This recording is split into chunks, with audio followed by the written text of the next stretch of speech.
Second. Commissioner Aaron's, Yes. Commissioner Schmidt, Yes. Commissioner Poppins. Yes. Thank you. Our Carla. first appeal is direct to county. It's parcel number 098.50.31.1020, owned by John and Leah Peterson. The legal description is Lot H2 in the west half northeast quarter. This is a bare piece of ag land consisting of 59.53 acres. The property was purchased by the appellant in December 2017 for $77,389. We have a current assessed value of $97,887.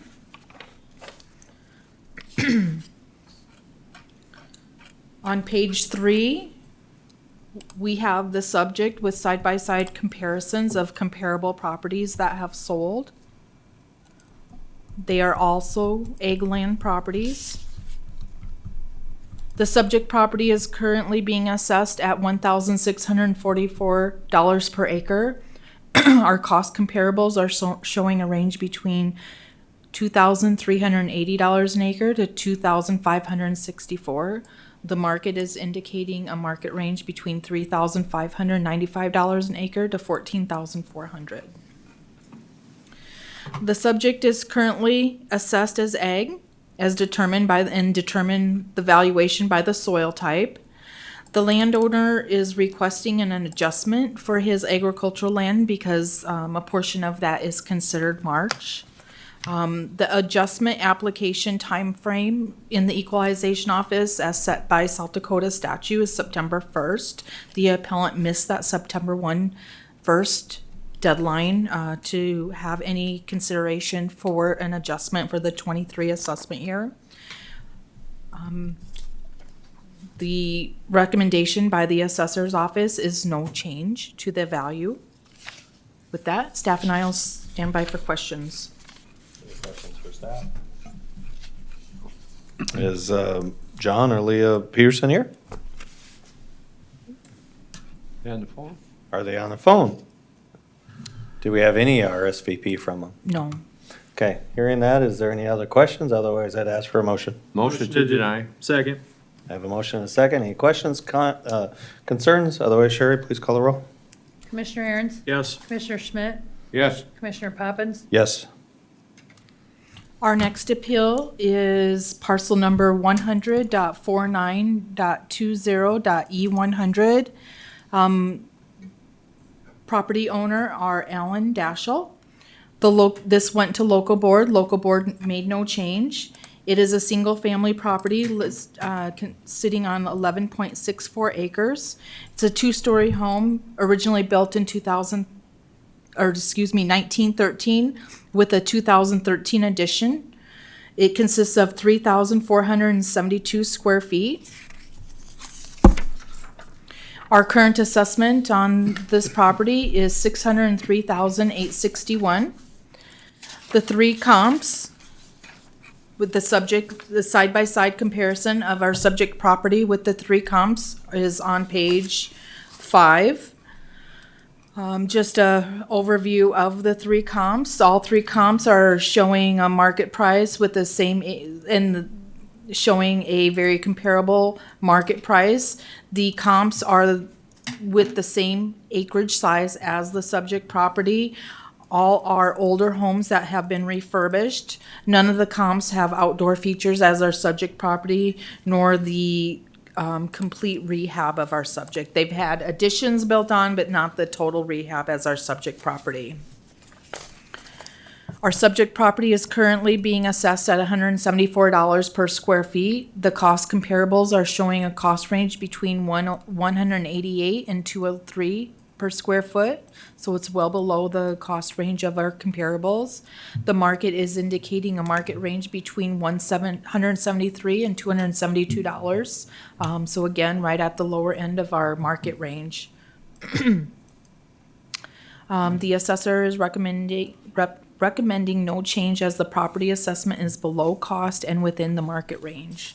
On the map, you can see where the subject property is located. It's on Highway 11, it's in blue, and our comparables that we got throughout the county are in red. With that, staff and I will stand by for questions. Any questions for staff? Is there anybody here to represent the property? Come on up, excuse me. Just give your name and address, please. Alan Jerome. Why don't you get to the mic, sorry. Okay. Alan Jerome Dashel, and I'm at 27045 South Dakota Highway 11. Welcome. Thank you. What would you like to share with us? Well, in the last 2 years, my taxes have went up 48%. 2 years ago, it went up 36, and this last year, 12. And nothing's really changed on my property other than my barns are falling over. The two things that have changed, I'm halfway between Sioux Falls and Harrisburg on Highway 11. On the adjacent property to the north of me, they sold 143 acres for $21,000 an acre. This was a year and a half ago or 2 years, right in there. But the only thing with them is they have 23 eligibilities that are being transferred from the original plat. So, and then on the south side of me, a farmstead similar to mine, they bought it, they got a conditional use permit, and they put up 50 large shop/storage facilities, also with the conditional use permit. Now, give me a sec, I could have lost my train of thought. You're fine. But I'm on a farmstead. I'm zoned ag, and I just don't think 23 eligibilities right next to me, and on the other side of me 50 large storage units should be assessed the same value. Now that they're getting conditional use permits, I'm still zoned ag, and I don't think that I should be assessed the same value as they are. Okay, anything else? Basically what I got. Any questions for the appellant? Sir, do you have any other farmland or in the area or vicinity? I No? don't. Do you do any ag production on the property at all? I grow some trees. Do you sell those trees? Yes, I do. Does it generate $2,500 of revenue a year? Yes, it does. Do you have verification either with a Schedule F or some other mechanism to show that? I would encourage you to speak directly to the Department of Equalization and work through that property. If it is for ag production, even if it's smaller, can qualify based on an income approach of value. And I know the department would be glad to talk to you and see if your property will qualify for that in the future. Okay. He is zoned currently ag, right? It's ag, It's yes, zoned ag, yes. yeah, that's not uncommon. That will help you. It looks like a beautiful home. Put a lot of work into it. Yeah, I've done a lot of work to it. Any comments, questions? These other properties that surround you, this 143 acres that has these building eligibilities, or the other one that has a storage unit, they're classified as commercial or rural residential? May I make a comment? Yes. I think it would be helpful to clarify that the zoning and the assessment classification are two separate departments making the decisions and two separate sets of criteria in order to set the classification and the zoning. They're not related or tied together. They're completely They're separate. somewhat tied together because you couldn't have an ag classification if they were raising crops if it was rural residential. So he would still need to be an ag zone, would he not? I don't think we allow. so. I don't think we allow ag production in a rural residential area. I think you'd want to keep your ag zoning. Yeah, Why definitely. I would defer to planning and zoning, but, Challenge to figure that out. all right, very good. But he at least has one card in his favor that he is ag zone. And if he can verify production out, or is it 3 out of 5 years or something? Help me out. 3 out Where of you- 5 years, $2,500. $2,500. I could easily do that. Okay, so it would be beneficial, it would have helped on the land valuation? Yeah. Not Yeah, sure. I'm not questioning the building Okay, evaluation. I'm questioning the land valuation. so if you're willing to, obviously not tonight, but take some time, either phone call or stop in and visit, know what those rules are, and then work through that. I don't know if that we have much discretion at this time until you've gone through that process, and probably not for this year, but hopefully then for next year. So, It would greatly benefit him. yes, it would greatly. Okay. You live just north of where that new custom, I guess, rec storage is, right? Yeah, correct. They're the big ones. Yep, That yep, are going up, yep. yeah. It's an effect to try to protect the small acreages that are still in agriculture, which is what it sounds like your property could still qualify for, so. Because the growth of Sioux Falls and anywhere in Lincoln County is, it definitely felt the pressures of valuations going off the charts, so. And unfortunately, we have to value property equally to whether or not they've lived there for 20 years or came there for 2 months ago. The new trend is the new valuations that get placed on the property. He's in Springdale Township, right, just north of Spring Creek. Yep. So there is a lot of pressure, there's a lot of growth right there. A lot of growth, but Just to the east. I'm looking for a motion. Is there one? Well, based on this one, I think that we will uphold the appraiser's, our recommendation from our Director of Equalization, with the caveat that he go and get his ag classification, and he'll appreciate his reduction next year.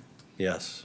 Yeah, Okay. Is there a second? second. I have a motion and a second. Any questions, comments, or concerns? Otherwise, Sherry, please call the roll. Commissioner Aaron's? Yes, Commissioner Schmidt? Yes, Commissioner Poppins? Yes. And if you don't get the answer, my number's on So who do I contact? Department of these. or just talk to Carla. Equalization? You'll get Yeah. an application upstairs tomorrow. Yep. or- Okay. You'll smile. Okay. Yeah, you'll appreciate it, I think, Okay. hopefully. Very good. Thank you for coming, though. Yep, thank you. We're at 6:18. Is Mr. or Mrs. Crawford here today? Yes. All right, so if it's all right, we'll get started a couple minutes early. Carla will give her presentation, then we'll have you come up and speak. You can still take a chair for a little bit. Carla's gonna give her prepresentation. Thanks, Our ne- Carla. You bet. Our next appeal is parcel number 100.49.21.I018. It's located at 27044 Split Creek Court. It's owned by Daryl and Deborah Crawford. It is a single-family home sitting on 1.35 acres. This did appear before the local Board of Equalization, and the local board made no change. Our current assessment on this property is, the land value is $87,750. The structure value is $525,795. It is a single-family home built in 2003, has 2,319 square feet, 1,720 square feet of living quarters with a walkout, an attached garage of 1,172 square feet. You can see a side-by-side on page 3 comparison of the subject property with the 3 comparables. There are 3 great comparables. They're all in the same neighborhood. They're all the same age and size of the subject property. The pricing within this neighborhood of sales that are occurring are between $550,000 and $1.1 million. Assessor recommends no change as the property assessment falls below cost and market values. I use 2 different comps than what was presented at the local board. These comps are closer to the appellant's property and without a lake in the development. The cost and market ranges change slightly, but the appellant is still below the cost and the market ranges for like properties. All the comps used in this local and county boards are good comparables. You can see on page, the next page with the map, the subject property is in blue and the comps are in red, so they're all within the same neighborhood. With that, staff and I will stand by for questions. Any questions for staff? Sir, if you would like to come up and give your name and address and then present whatever evidence you have, that would be great. Hey, my name is Daryl Crawford. I live at 27044 Split Creek Court, address Sioux Falls. I have some pictures. Do you want them? You can, if you would like, right on the platform there, you can show them, up on the big screen. How does that work? The camera I was about to do. Right here. Oh, okay. See Okay, on the screen, sir, that they're presented up there. Ah, perfect. Thank you. perfect. Okay. Yep, okay, good evening. I'm Darrell Crawford, and I'm here to appeal my valuation of my property. I've prepared a list of things showing why my lot is overvalued.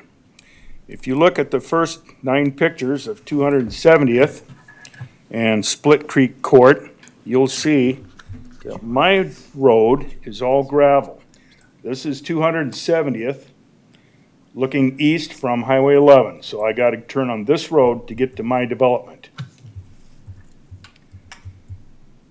These are the roads inside my development. And each one of my lots in my development have ditches and culverts. They all have ditches and culverts, except for 2 which do not have a culvert. This is the road directly in front of my house. My house is right there to the right of this picture. And here, my house is to the left of this picture. That's the cul-de-sac. This is my drive, looking out from my garage. There's my driveway. That's my drive, and that's Split Creek in front. This is my approach, which is all cracked. Couple of pictures of those. Okay, moving on. I don't believe, I have not done any changes to my house in the last 20 years. So, and I don't know if these other homes you got listed as comparables, they're not in the same development, so I don't consider them in the same neighborhood. They're all in different developments. But anyway, we were promised by the developers, Mr. Prostrollo and Roger Berg, that they would get the road paved after all the lots were sold. Well, we're still waiting after 23 years, and now both developers are deceased. So we have no recourse for getting our road paved. I live right next door to a cornfield, and I'm showing you here with these pictures, all the roads in these developments all have paved roads, no gravel. This is the one this is the first comparable in Ravine Court in Twin Creek Edition. As you can see, it's all flat, there's no ditch there, and there's no culverts. That's the road leading up to this comparable. It's all flat, and his garage and approach is level with the road, and there's no ditch, no culvert. Notice all the roads are paved, the road's level, no ditch, concrete driveway is unbroken to the road. There are houses on both sides of this one, so there's no cornfield. It has 1/3 acre more land and rolling hills behind it. And I'm noticing, if you can bring up that comparable, can you bring that up on your screen? Yep, give us this 1 second. There it is. Which of the? It's comparable number 1, Yeah, I got it on. 24762 Ravine Court. Right, 862 Ravine Court, right. It should be like on the next page. I think, so that's count 1, and that one was gonna be this one right over here. Yep, So that's this here, we can find more information about it at the bottom. This is that same house. right there. And scroll up just a little bit. Or down a little bit, I'm sorry. A little bit more, okay, right there.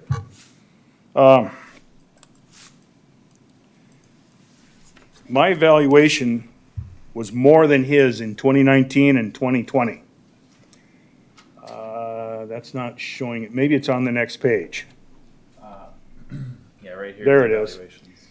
His was 360,090, mine was, well, here it is. 414,830 in that year. And then in 2020, mine was 455, and his was 394. So both years, mine was valued more than his, and yet he's got the better road and the better development.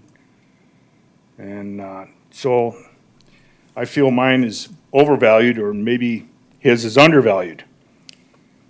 And I'm noticing his land value went up in 2 years from 51,080 to 110,500 in just 2 years.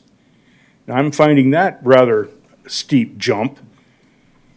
So it looks to me like we're playing hopscotch here. One jumps ahead, okay? Now I'll go on, let's move on to the next one. Comparable number 2. This is the 27084 Mariah Place. Here also we have paved roads to the development, and everything inside the district is developed with paved, no gravel. It has a good concrete driveway all the way to the road. There's no ditch. There's houses on both sides, so there's no cornfield. It has 1 acre more of land than I do. The house is somewhat comparable in size and amenities, but a smaller garage and a smaller deck. Here also, mine was valued more in 2019 and 2020. Same thing. So it seems like we're playing catch-up, just like the first one here. After 2020, it jumps up. And mine stayed kind of like the same. So let's go to the comparable number 3.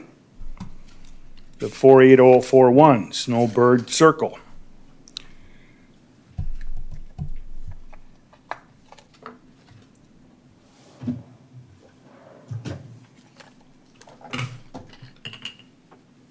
Okay, I've got a couple of pictures.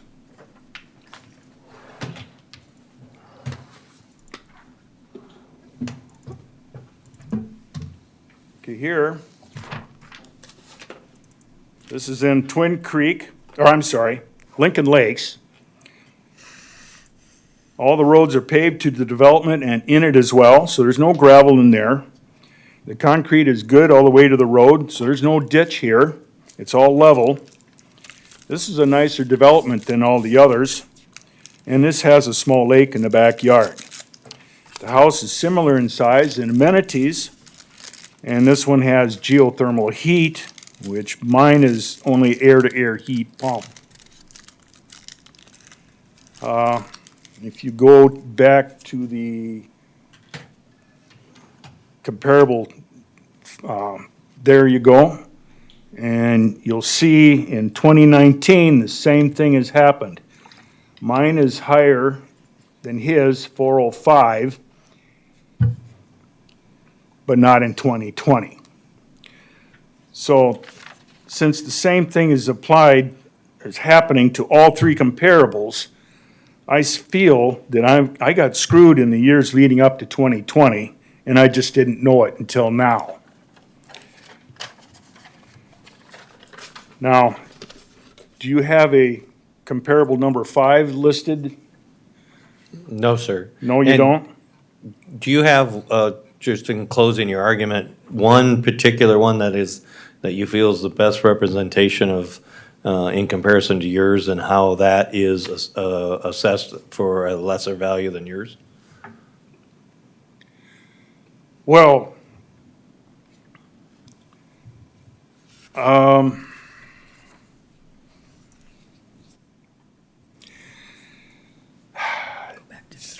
I'm just trying to get across here that all of these are probably worth more than mine because of the development and the development development itself is better than my development, and the roads are better than my development.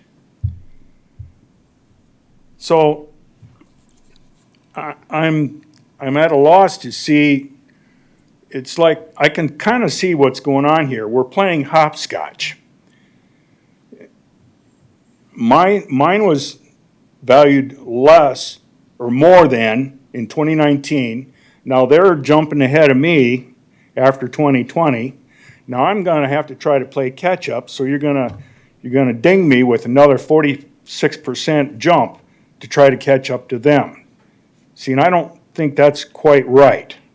So right now, you're trying to tell us that you're not overassessed currently, but you're concerned that we're going to jump it. You're going to jump me up at 46%, so I'll be higher than them again. So you're just trying to preempt our decisions or Right. actions next year? Kind of, yes. Okay, I just wanted to clarify that, because that's what I was hearing, is that you're not in a feeling that you're overassessed now. Not at the moment, but Okay. as soon as you get me up 46%, I probably will be. All right, well, we'll have to deal with that the year that happens, if it ever happens.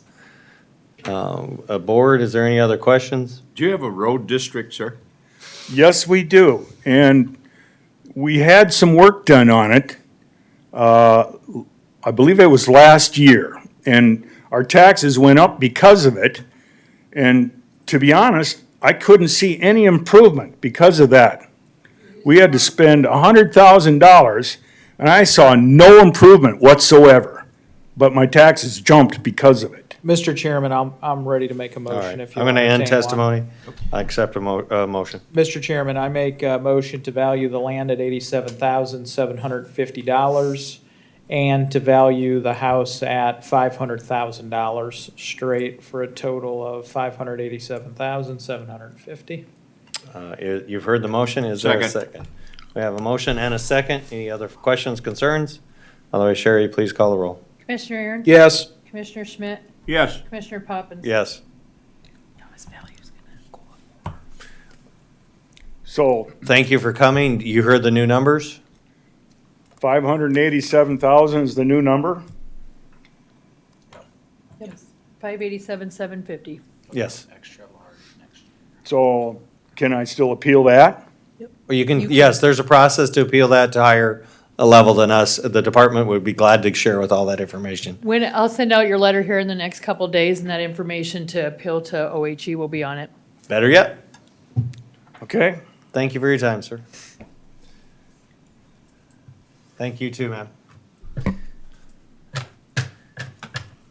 I was curious, though, is there a way to, since I'm retired, I have no more way to increase my income because I'm on Social Security? Sure. Is there a way to freeze my taxes? There's income guidelines, and the department would be glad to walk you through that process as well. What I can do is I can also send you an application with your She's gonna up letter. me. Yep. That'll be for an elderly freeze, but that would be due on April 1st, so you won't be able to apply for it till next year. But I'll send that with your letter, All right, And you can get relief there too. if you qualify. Possibly, yep. Yep. well, There's qualifications. okay. Moving on, we have Bend LLC.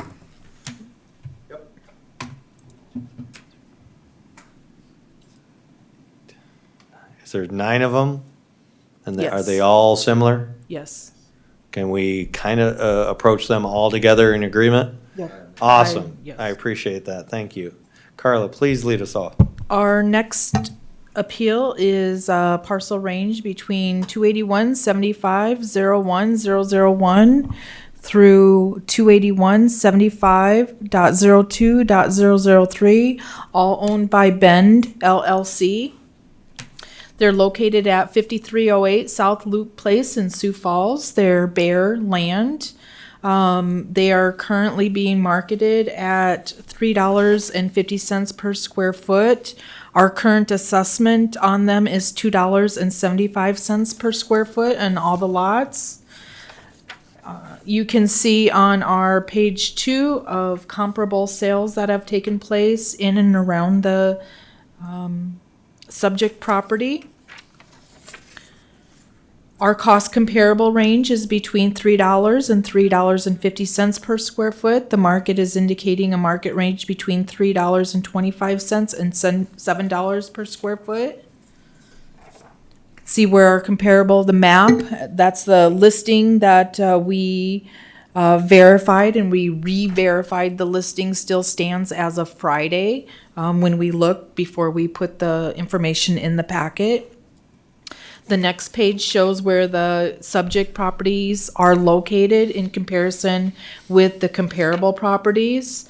One of the biggest concerns that the appellant has, and I'll let him speak on behalf of those, but is the change in the floodplain to the area that went into effect in 2021. I will mention that I did talk to our planning and zoning administrator in regards to floodplain and the flood ordinances that changed.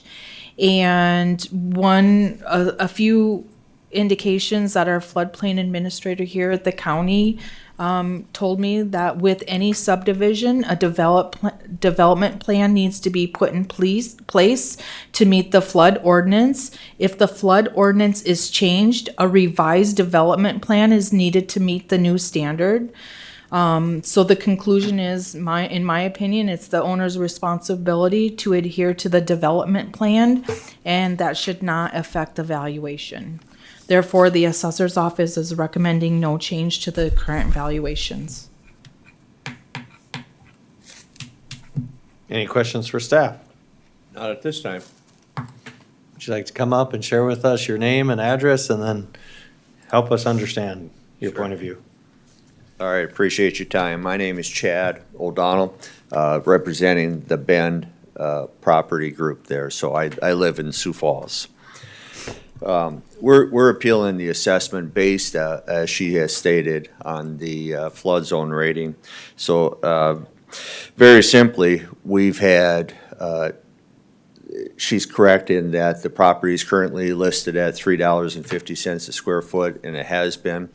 We had 2 offers to buy the land at $3.50 per square foot. As soon as the buyers became aware of the FEMA flood zone rating, both rescinded their offers. That's when we found out that this was in a flood zone. Prior to that, we were not aware of it. So those 2 offers happened in January of 2022. We've received no offers since then. And so our argument is that there's a very clear indication that, I mean, we could advertise the thing for $10 a square foot, doesn't mean we're gonna get it, right? I mean, we can list it for whatever. But at $3.50 right now, there is no interest in, and the like I said, the 2 previous offers walked away from that once they found out what their requirements were going to be to develop that property. So I think it would be reasonable, some of the comparisons there, if you can just show the 4. I'm familiar with 2 of them. The comparable number 1, is that the one that's just south of the property? So that property was sold prior to the flood zone rating. So had that been after the flood zone rating, our assumption is that they probably wouldn't have gotten the same amount. There had been development on that, a little bit of access and some underground work and stuff. Comparable number 2, which is to the west of our properties, is not in the flood zone. It's not in a flood zone. So I think it would be reasonable to look at 2 properties. If everything were similar, one in the flood zone, one not, which one you would pay more for? That's all I've got for you. I guess I would answer any questions that you have. How come it's still listed for 350 a square foot, even after you found out it's in the floodplain? That was the recommendation of the realtor we're using. Their recommendation is, hey, they can come with any offer, keep it listed at 350. But you disagree with your own realtor? I do, yeah. And what do you? I mean, if somebody came and offered us 350, we'd be tickled pink. I'm If sure they came and offered us yeah. 325, we'd be tickled pink. What But do you think it's worth? what do I think? What I submitted was, I don't know that I have it. It was, I want to say in the neighborhood of, I guess I don't remember what I submitted. It was a while ago, whether it was 250 or whatever it was per square foot. I don't remember now, but. So help us out. What we would benefit greatly is if you had a similar property with similar condition and found what the assessment is on that property. So I submitted that in the very first round. While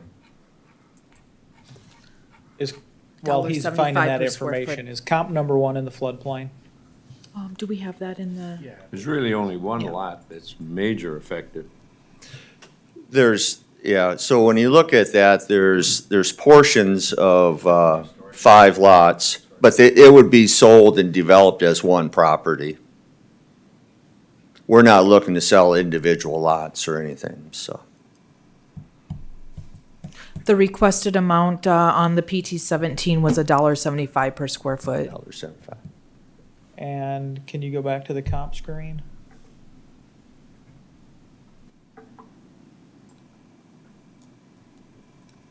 Yeah, the other difference is on the first two are much smaller properties than what we're talking about.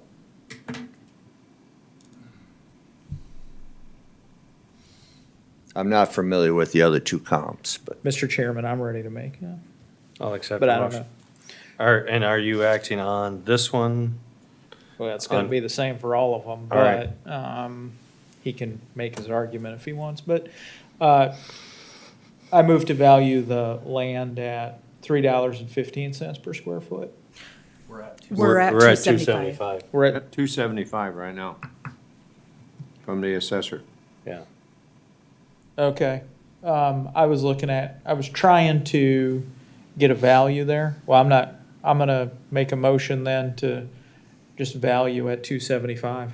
To stay with the recommendation. That's correct. All right, is there a now, second? can it, Just okay. one second. Sorry for the confusion. Yep. I was, in my head, I was trying to get the median value of the comps there. We have a motion and a second. I'm going to say it's on parcel 28175010001 to start with. And we'll discuss if it'll move to other ones. Any other questions or comments for either staff or the appellant? I will let you make Can I one make more a- comment. Okay, thank you. I guess the comment I would make is, I don't think it's unreasonable when you look at two pieces, if everything's equal, one in a flood zone, one isn't, that they aren't worth different amounts. And it's my understanding that the current assessment process does not take that into consideration, flood zone. And there's clearly, with the actions of our two previous purchasers, there's clearly a negative effect on the value of that property. They didn't even counter with a counter offer, they just simply walked away and said it's just too much, so. Yeah, sir, I think you're probably right. But when somebody tells the world, I want 350 for this, and then comes to this board and says, I want less, they're talking out of both sides of their mouth. I'm sorry. So that's why I'm gonna vote to value it at 275. I would get with your realtor and tell them, this is what the board did. Any other questions? Call a question, please. Commissioner Aaron's? Yes. Commissioner Schmidt? Yes. Commissioner Poppins? Yes. Is there anything unique about the other properties, sir, that we should discuss separately? No, no. I would ask for a motion for the remainders 02 to 06 and 01 to 03 for these properties as well. Move to apply the same square footage value to all similar properties. Second. Hold We on have a just a second. motion? Hold on just 1 second. So what we're saying is we're just gonna go down the list with the assessor's values, and that's what we're gonna leave it at. Yes. Okay. And then we're gonna make this motion for each one of them. Yes. Individually or, I was doing a Together. lump. Would Okay. you prefer that I do it individually? nope, it's fine, I can make it work. Okay, very good. Please call the question. Commissioner Aaron's? Yes. Commissioner Schmidt? Yes. Commissioner Poppins? Yes. There is a process to appeal. It'll come in the letter, otherwise we can get that information to you. Is it being Board. farmed? Are you farming it? It's farmed. Yeah. It's being farmed. Well, now there is a process, verification of ag production yet on it. They'll gladly walk you through that as, that process. I would highly recommend give them a call tomorrow. I think maybe we've talked about it in the past, haven't we? We have, yeah, it's zoned. Doesn't matter That- if it's zoned. Okay, I doesn't mean, matter. that's my opinion. Yeah, I saw in there that he was farming, or it says that it's being farmed. Farmed. My Yeah, guess we have is, triangle pieces. my guess is he doesn't have he's gotta have $2,500 per parcel. That's, Is correct. Right? You are correct. That's my guess, and You you know, are you probably absolutely aren't correct. able to achieve 2,500 per parcel. I mean, that probably pays out for, Right. And Not if you're even marketing it 25. as one property, maybe resurvey that, get ag on it until you get it sold. Just an idea. I don't know. It might be beneficial. You'll have to discuss it with whoever's in, ownership, total ownership of that and discuss it. But, all right, very All right, good. thanks Thank for your you. time. Thank you. All right, what do we have next, Carla?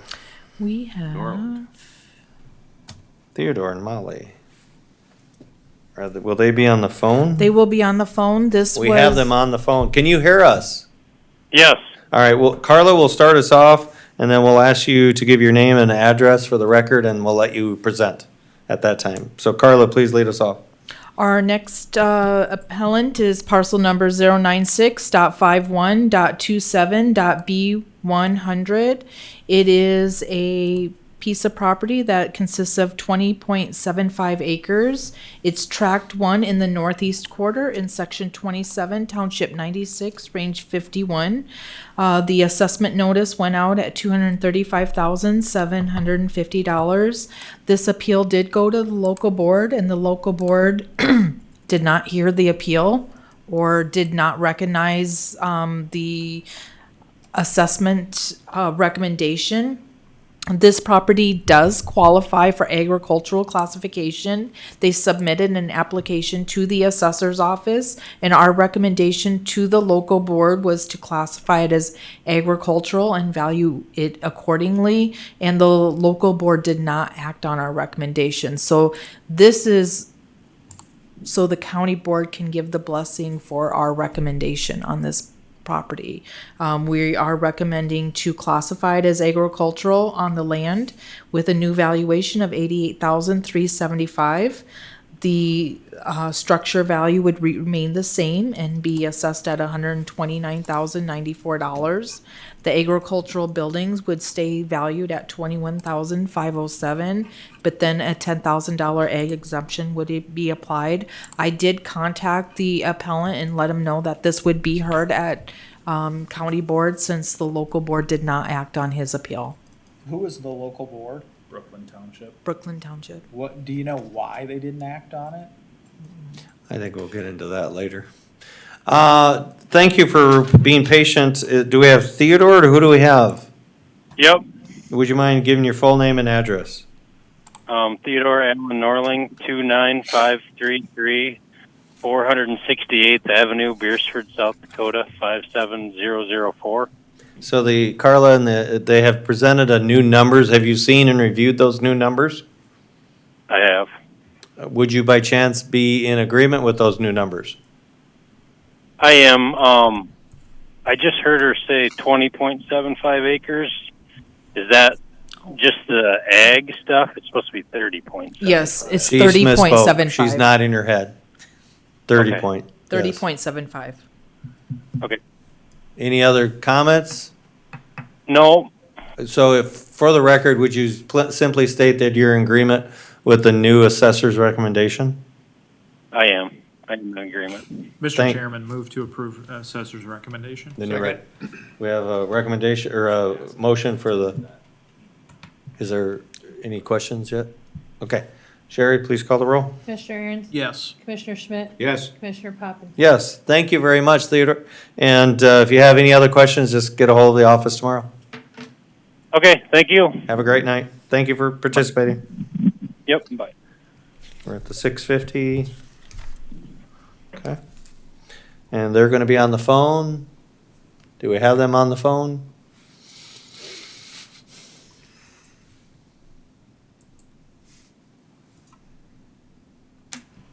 Is number 14 a settlement?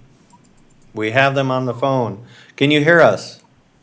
Yes, All I right. can hear you very well. So briefly, Carla and staff will give a presentation, and then we'll ask you to give your name and address and present your testimony as to why you feel you're looking for an adjustment. Thank you. Carla, lead us off. Our next appeal is parcel number 096.50.35.A100. It's owned by John and Cindy Balazor. Its legal description is Clay Tract 1 in the southwest quarter, southeast quarter, in section 35, township 96, range 50. It consists of 9.94 acres. The appellant did go to the local Board of Equalization. I don't believe all the paperwork was supplied to the local board on the ag qualification. The appellant did appeal it back to county board, at which time we did get ag application submitted and determined that their property would qualify for ag. So the assessor's recommendation is to change the classification from NACO to AGC with a land valuation of $30,167. The house value and classification would stay the same at $143,023. The ag buildings would go from NAC1 to AGC1, keep the valuation at $46,206 with a $10,000 exemption to be applied. Any questions for staff? And forgive me if I'm wrong, but do we have Cindy on the phone? You do. Would you mind giving your full name and address, please? My name is Cindy Baltazar. I live at 47464 South Dakota Highway 46, Deersford, South Dakota 57004. Cindy, thank you for participating. Were you able to hear clearly the numbers that the assessor is recommending currently? I was. Do you have any comments concerning those new numbers? I think they sound fair. Would you state for the record that you're accepting the new recommendations? We would accept the new recommendation. Thank you for that. With that, I'm going to ask for a motion to that effect. So moved, Mr. On Chair. both parcels? I have not looked at the second one. Okay, So, got it. So moved upon the adjusted recommendations from our assessor. and the second? Second. I have a motion and a second. Any other questions, comments? Please call the roll. Commissioner Aaron's? Yes. Commissioner Schmidt? Yes. Commissioner Poppins? Yes. Thank you, Cindy. We have one more for you. Carla, is this a similar circumstance? Very similar, parcel number 096.50.35.A200. It was previously classified as non-agricultural. As the document and application came in, the assessor recommendation is to change the classification to AGC with the new valuation of $10,915. This consists of 6.89 acres. Cindy, were you able to hear those new numbers, and have you been presented with those new numbers? Yes, I have. And And- I could hear them. Thank you. And would you feel that you're in agreement with those new numbers? I am. I agree. You agree. So if it's all right, I'm going to just ask for a motion to confirm the new recommended values. Thank you. Is there a motion to that effect? So moved. Second. Motion and seconded. Please call the roll. Commissioner Aaron's? Yes. Commissioner Schmidt? Yes. Commissioner Poppins? Yes, and Cindy, thank you for participating. Have a good evening. Thank you for listening. I appreciate it. Have a good night. You too. Thank you. Can we see if we can get the Jensens on the phone, please? I have a malfunction. It's really slow. I can't even, it says it's failed on my end. You Candace, But go ahead. ma'am? I have an error. HTTP error. Up there on the line. Service is Okay. unavailable. If you simply punch. That's okay. That's If all you right. punch Jim. Yep. Yeah, you can see what's on that screen, and then we'll figure that out. Carla, forgive me, you can hear us on the phone? Yes, this is Greg. Greg, just one moment, we'll have Carla present, and then we'll ask you to give your full name and address, and then you can present your testimony. It's okay. Sure. All right, thank you. Go ahead, Our next Carla. appeal is parcel number 096.50.04.4040. It's owned by Candace Jensen. It's property located at 47292 292nd Street. Their appeal is based on egg application. Documentation was received by the Director of Equalization Office, and it was determined that they do not qualify for agricultural property. The income that they submitted for their property, this is the property in question, consists of a house and, how many acres? Okay, it's a house and, it's an acreage. Their income was on properties that they rented, and it was not income from the land.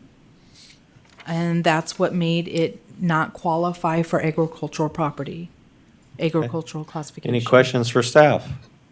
Nope. Greg, if you'd give your full name and address, and then present your testimony, please. This is Greg Swevel at 47292 292nd Street, Beersford. And I guess this all started years ago from the township board saying I should be able to have ag status, being I farm, and then I have my shop here, and I work out of my shop for, equipment and so on. And this has started a couple of years ago, and we appealed it, and it must not went through the right channels. And then we appealed it this year. Township board agreed, but then the county kicked it back, said no, because they didn't have the right documentation on the Schedule Fs.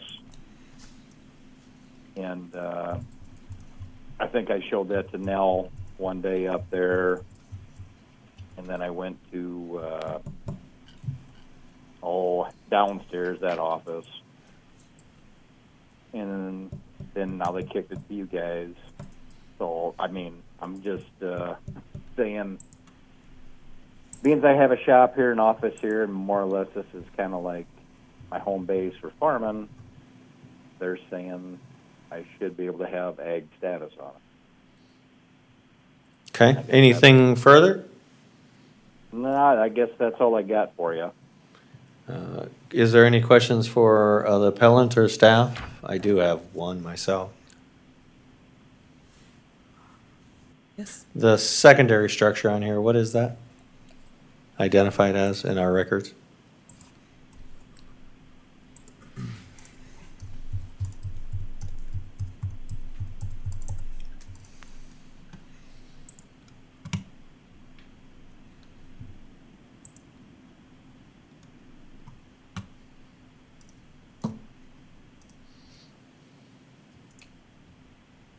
We have it listed as a metal garage. It's 1,280 square feet, 32 by 40. How tall are the sidewalls? Do you know? Yeah. Doesn't say. It looks like no more than 10 feet. Yeah. Well, I think, I can show a think- picture if you wish. I well, would like they're to. over 10, but I guess that's my shop. For The entry door is What 7 feet tall. There's 3 feet above it. Sir, I think you're gonna fall into the category which I wish the state would correct this issue. I don't know that we get much discretion on this, because I don't think you're the only one, but the state legislature has not given us any additional guidelines to try to identify property that doesn't directly generate revenue for the farm, but yet could participate in the farming operation. Sure. So unless the board feels differently, I'm going to ask for a motion to deny and encourage that we contact our local representatives at the state to correct what I think is an error in the It's a process. gray area. Yes, so is there a motion? Second. Just for clarity, it's to deny the, appeal. yes, Deny the appeal. thank you. Call the Commissioner roll. Aaron's? Yes. Commissioner Schmidt? Yes. Commissioner Poppins? Yes.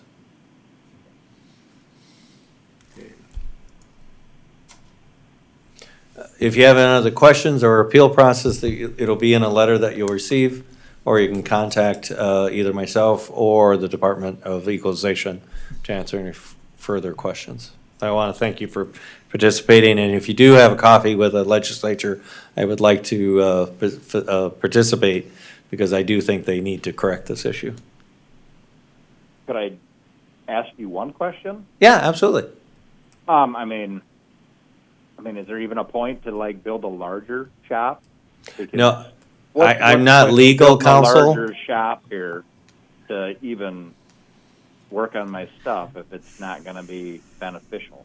Carla has. So just for clarification, in order to be agricultural by South Dakota codified law, the first and foremost criteria, it has to be doing something agricultural productive on the land. So, if you're saying your shop is agricultural productive, you meet that first criteria. The second criteria that you must meet is one of two criterias. You have to have at least 40 acres. The parcel has to be at least 40 acres in size, or 80 acres of management type property within 20 air miles of each other.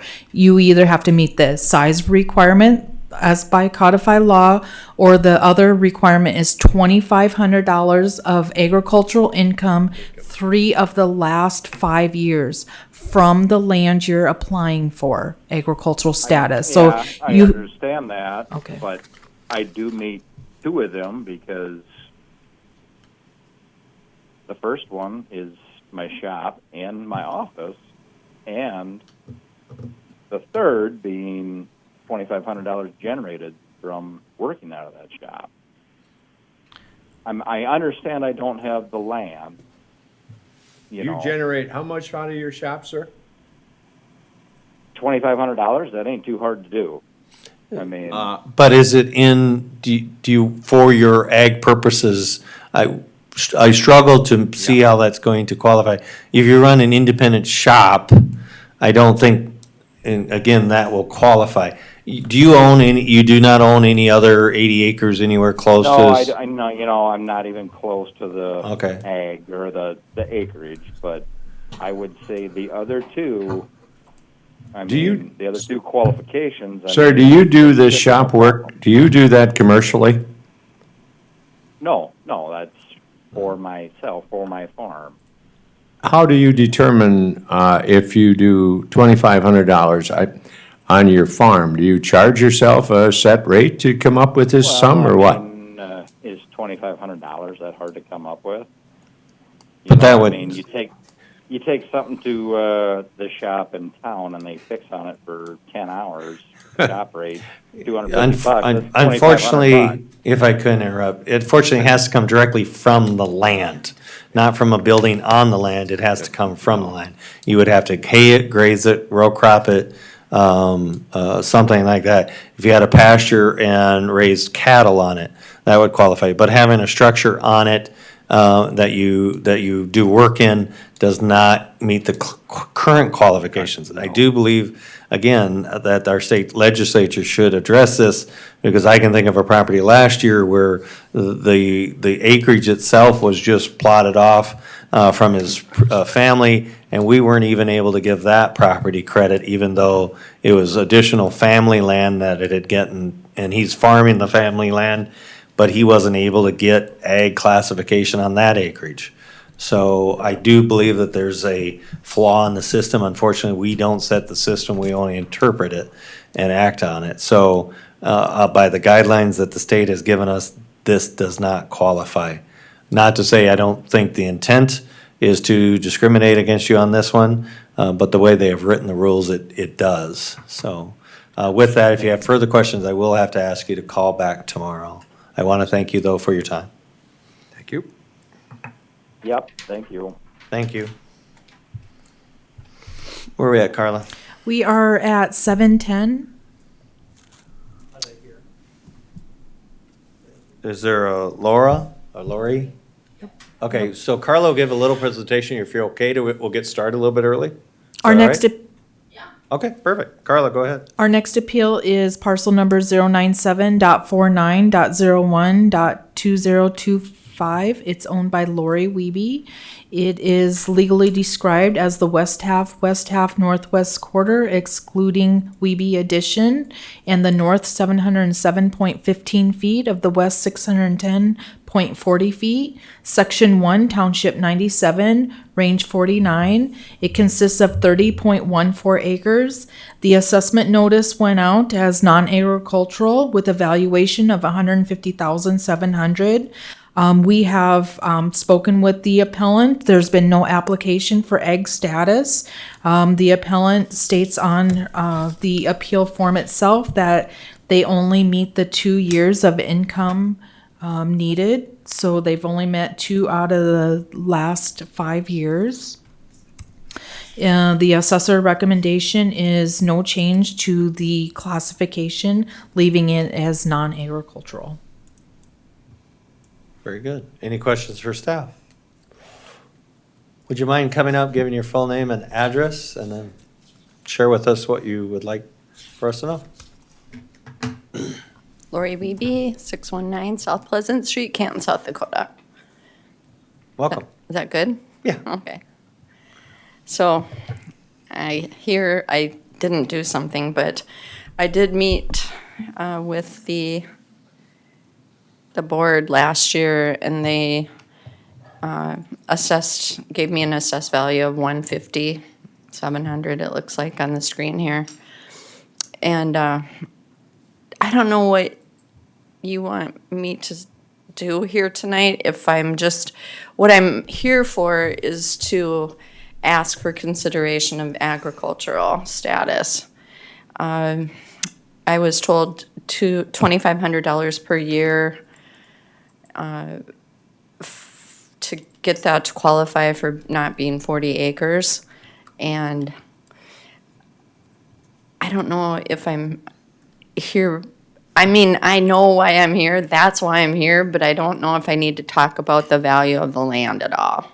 Well, I think what you're asking for is the verification if you meet ag classification. Is that correct? Yes, and the So way has Carla, it been explained that we've got to meet a certain criteria, one of which is X amount of years out of 5 years of production? right. And have you presented that information to? I haven't. That's Okay. where I think I made a mistake here by listening to Carla say that I did not. Do you believe you would have the Okay. documentation to do that? Yes, for this year and last year. So we need to have 3 years. Oh, 3, okay. And I was going to ask if there's an average, because it was 2,000 before and now it's 2,500. There's no average. $2,500 per year, 3 out of the last 5 years. 3. So what was the 2,000, ma'am? You mentioned was it a different value to meet criteria? What's that The rent. 2,000? It's rented. Oh. It's rented, and the rent on the property the 2 years prior was $2,000. Is that correct, Ms. Wiebe? 2,000 before that, Yep. yes. So, sounds like I might have to wait another year. Is that correct? Do you have, you gotta have 3 out of the last 5, so do you have a third year within the last 5 to report or not? I do not. That would be next year. Yeah, I think basically you're gonna have to earn another $2,500 off the land, and then you'll be able to qualify. Next year, right? Right. Yeah, not any more from the past. So Correct. I think you got one more year to have Yep. to wait Okay. out. Any other questions for Cindy or the staff? No. One question for staff clarification. When did this rule go in effect, just for the record, for the 2,500? I believe it was in 2021. So this is where I get a little hesitant. We're talking about a rule that hasn't even been in existence for 5 years. I have a little leniency. Individuals that had been using it for agriculture and now are having to meet a new rule that has not even been in effect long enough to meet the 3 out of 5 year requirement. The income was the same prior to that. It was 2,500. So The that was rules my that question. changed, the rules that changed was you had to meet rule number, or the primary use. That was the biggest change in the law in 2021. The primary use must be agricultural productive. Which I And- think if they, have you been always grazing and haying, or what have you been doing, ma'am? I rented out for calf cow Pasture. pasture Okay. for that- 2,500. Hasn't the rule been around a No. long time, though? Yes, I mean, there Well, has they been changed very it. For small $2,500. tweaks to the law. You The know, way they tweaked the law was to put it for so many years, but we've had the law for 2,500 or 40 acres for a decade or more. I mean, then when they changed the law, they went from, the county would choose between 20 acres and then whatever acre requirement. And then they changed the law to make it more broad. So they went into a management type unit of 80 acres. So the 2,500 actually has been around. A long time. Yeah. But there was other rules that changed that There made was, that. yeah, the same. management unit came into play. They made the 20-air mile. I'm just gonna say I am sympathetic because I think people are getting caught in that, change and. They actually made it easier to qualify. Easier, but again, like this circumstance, there's no doubt in my mind, this has been used for agriculture, that's the whole point. Oh, It's, it's a dollar value that we're struggling over. So I am sympathetic. I do believe it's the rule, Yeah. and I'm gonna ask that we have a motion to follow the rules. But I will be glad to hopefully have you, reclassified in one more year. So, Okay. Is there a Or you get it motion to? next year. Yeah, I'll move to sustain the assessor's recommendation. Is there a second? Second. Thank you. Is there any other questions, comments, concerns? Just how will I get guidance before I present next year? Hopefully by next year, you'll just be going to the office, presenting your evidence, and it won't even come in front It of won't us. even come here. And do I it see. before, Application in our office. Yep, Okay, just do it in Yeah. time. do it, okay. meet the deadline. When would that be? November 1. Of this year? Yes. Yes. But Oh. that would be, we can talk about it Yep. more, I guess, Yeah, with you absolutely. in your office, but wouldn't that be for this year yet? Well, you'll work It's through those iffy. numbers. Okay. If you already have Yep. two and you get the next payment in there, that'll be in there. I'm gonna call the question. Thank you. Commissioner Thank you. Aaron's, Yes. Commissioner Schmidt, Yes. Commissioner Poppins. Yes. Thank you very much for Thank you. participating. If you have any questions, again, Equalization Office, you're welcome to visit with me on any time on it. I am sympathetic to, again.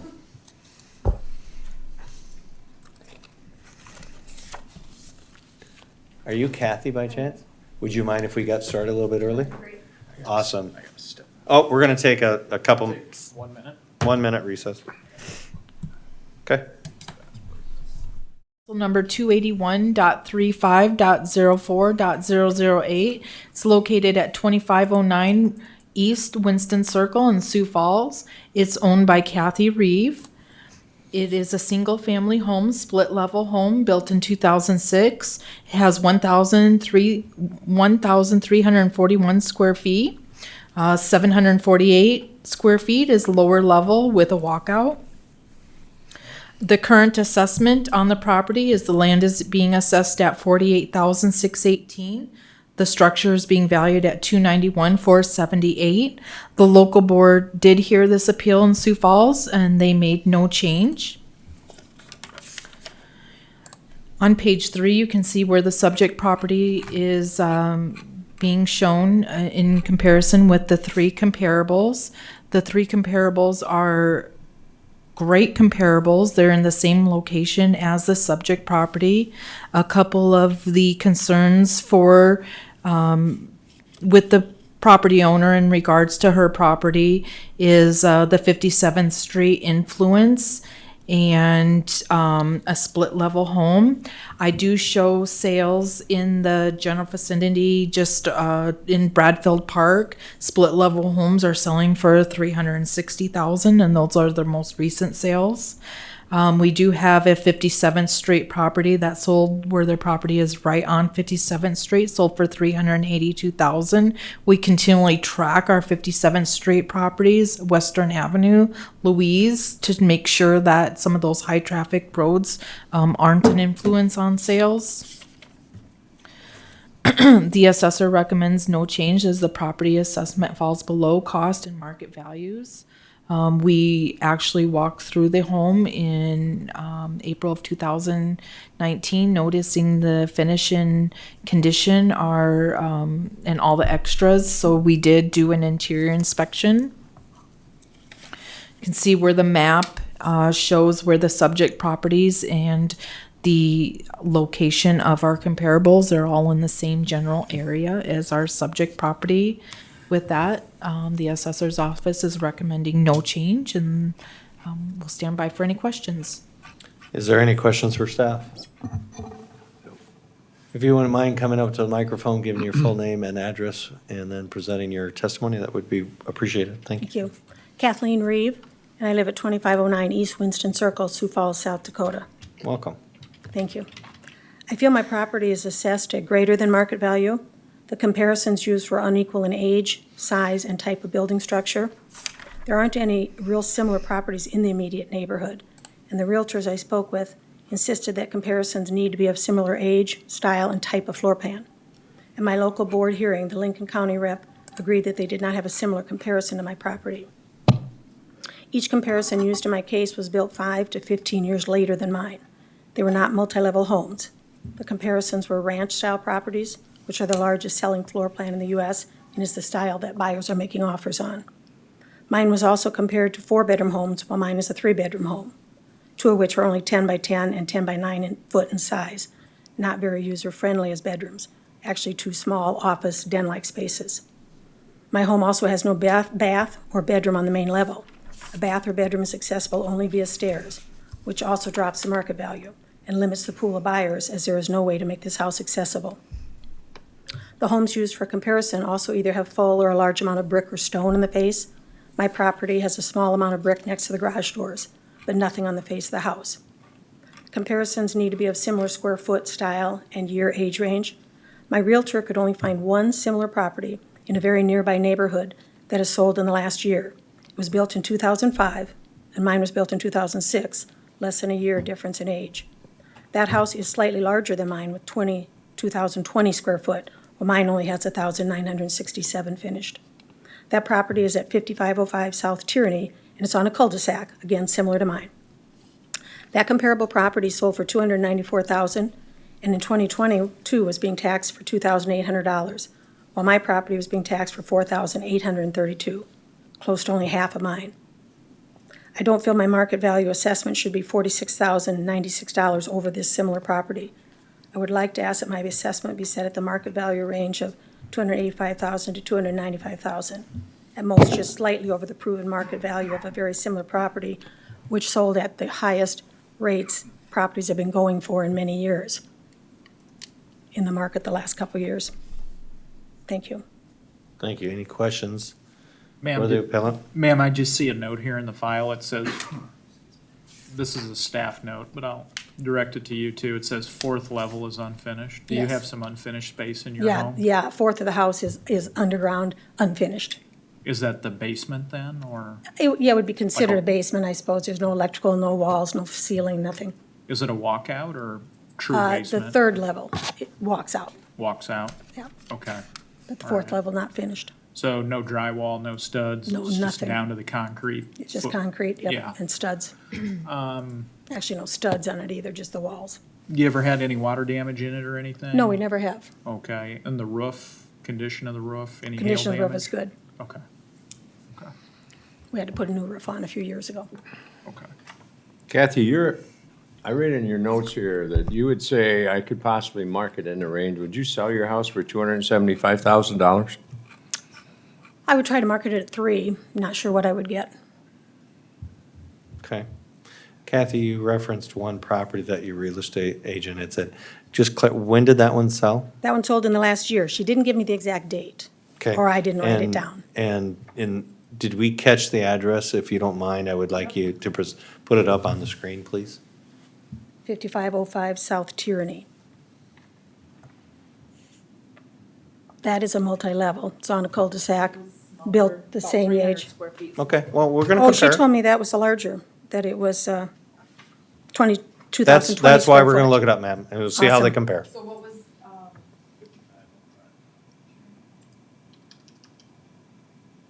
It does look like it may be bigger if you're counting the lower levels finished square footage Yeah. with the main level. That's what she gave me, Okay, finished well, square let's take a foot. look at it. That's her evidence, let's use her evidence and see how it compares. That's all my realtor could find, Sure. anywhere comparable. Looks like we had a hard time finding split levels. Yeah, there just aren't any out there. They're all branches. That's what we're here for, though. We'll get it figured out.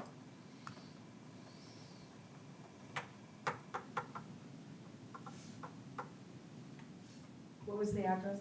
5505 South Tyranny, Tierny. Do you know, are you familiar with that street? Is it close to you? It's within a mile, I believe. I didn't drive over there. I should have driven over and looked at it. And it's still in Lincoln County, though. It's a mile from me, and I think it's on the north side of 57, so it'd be Minnehaha County. That's why we wouldn't Oh, probably that have. way you didn't have it. It is in Lincoln. Oh. No, we're good. Okay. Just a few blocks south of Hy-Vee on 57. Oh, okay. There we go. I wasn't familiar with the street. That's very close. Okay. What's the numbers look like? Square footage, age, grade? She said 1,094 square feet.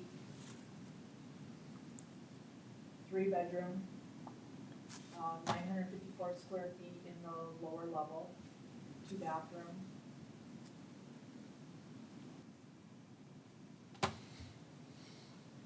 So, the subject property consists of 1,341 square feet, and it has $748, or 748, lower level.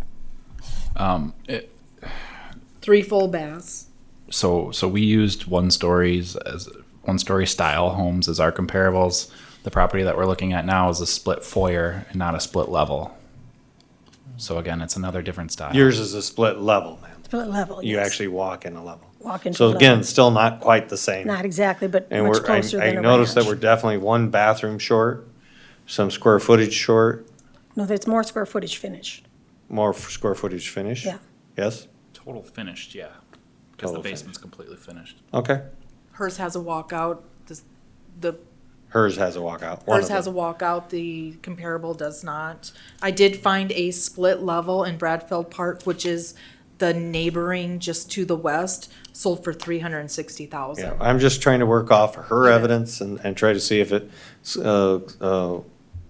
helps her argument. Right now, it's starting to look like it's still not a good match.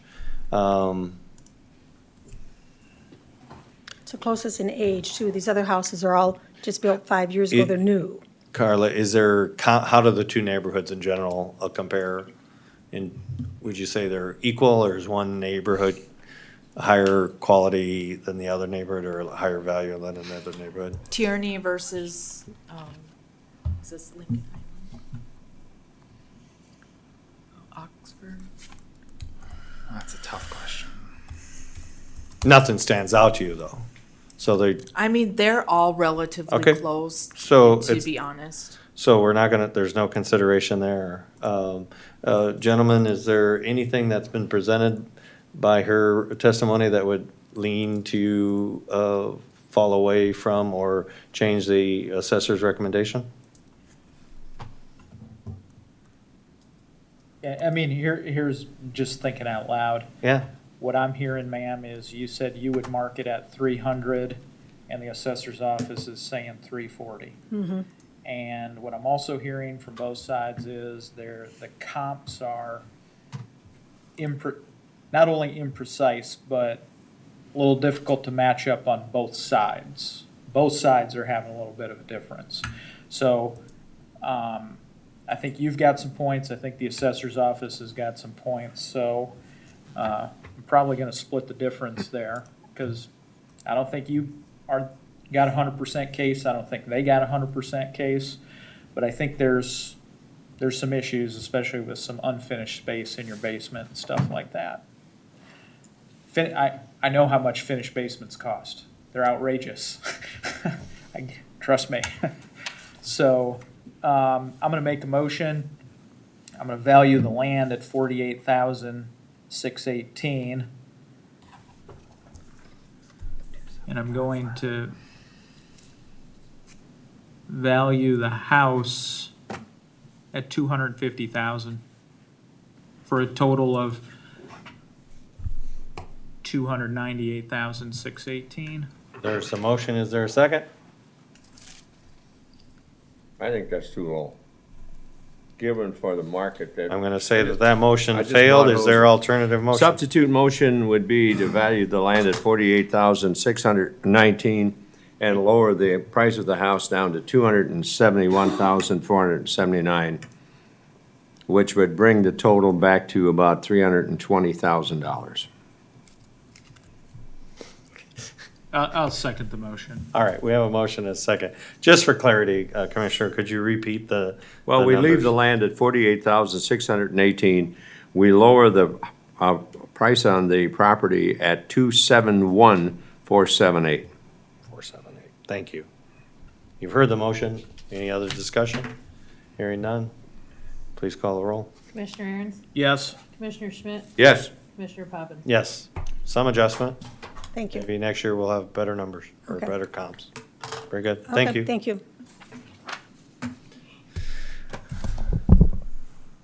We're right on the 7:30. Boy, right.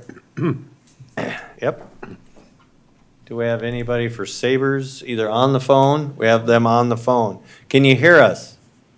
Yep, I can hear you just fine. Very good. The staff will give a presentation, and then we'll ask you to give your name and address for the record and present your testimony. Carla, please. Thanks. And how many minutes is it? We have a total of 10 minutes allocated, so Carla's going to get started here, and she'll get through her presentation in a couple minutes, and then the rest of the time will be yours. Thanks. Thank you. Our next appeal is parcel number 280.15.18.001. It's located at 324 West Devitt Drive in Sioux Falls. It's owned by Susan M. Sabers. It is a single-family home consisting of 2,557 square feet, one story, has a basement finish of 1,740. Our current, the acre size for the lot is a half an acre. Our current assessment went out at the land at $113,951. The structure value $668,827 for a total valuation of $782,578. Our side-by-side comparison with the subject property and the three comparables are located on page 3. Currently, our assessment per square feet on the subject property is $306 per square foot. The cost range is indicating, with our three comparables, $281 to $324 a square foot. The market is indicating a market range between $281 and $411 per square foot. The assessor's recommendation is no change. The cells provided are comparable and nearby. Assessed values are within the cost and market of the sales provided. You can see this map of the subject property indicated in blue, and then the three comparables are in red. I think they're good comps. They're in the same neighborhood, age and size, although none of them have a commercial influence that the subject property is experiencing. With that, Any questions for questions? staff?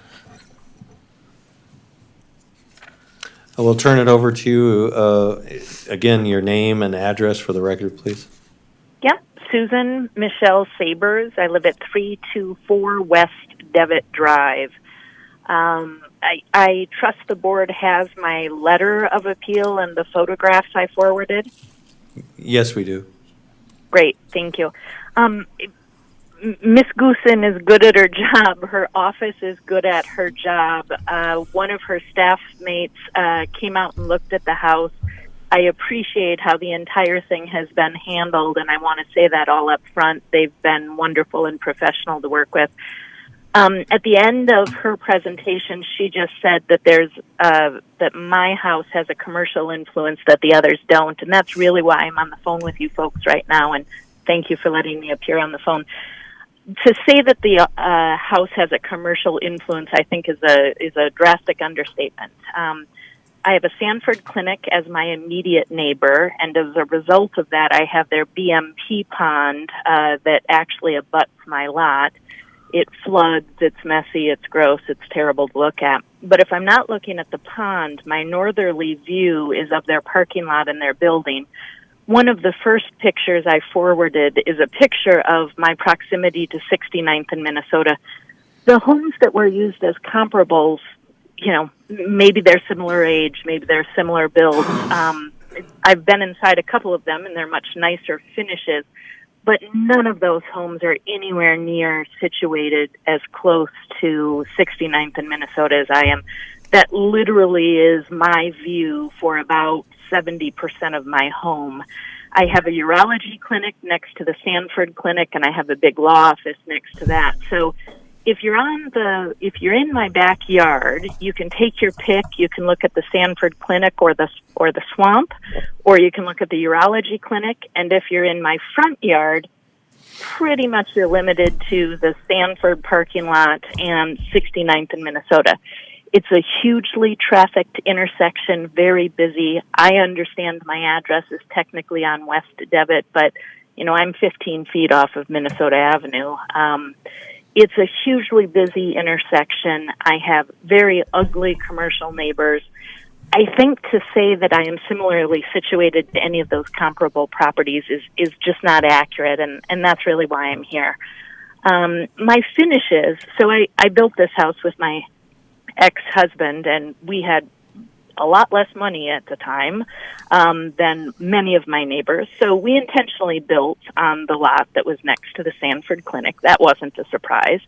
We did some of the work ourselves and called in favors, etc. So we have very different finishes than the rest. The house that's on Doral and directly across the golf course from me has gorgeous wooden floors, just all updated, wonderful, and they were on the market for quite some time and finally sold for $800. They don't have the 69th in Minnesota problem. They don't have the parking lot problem. They don't have the pond problem.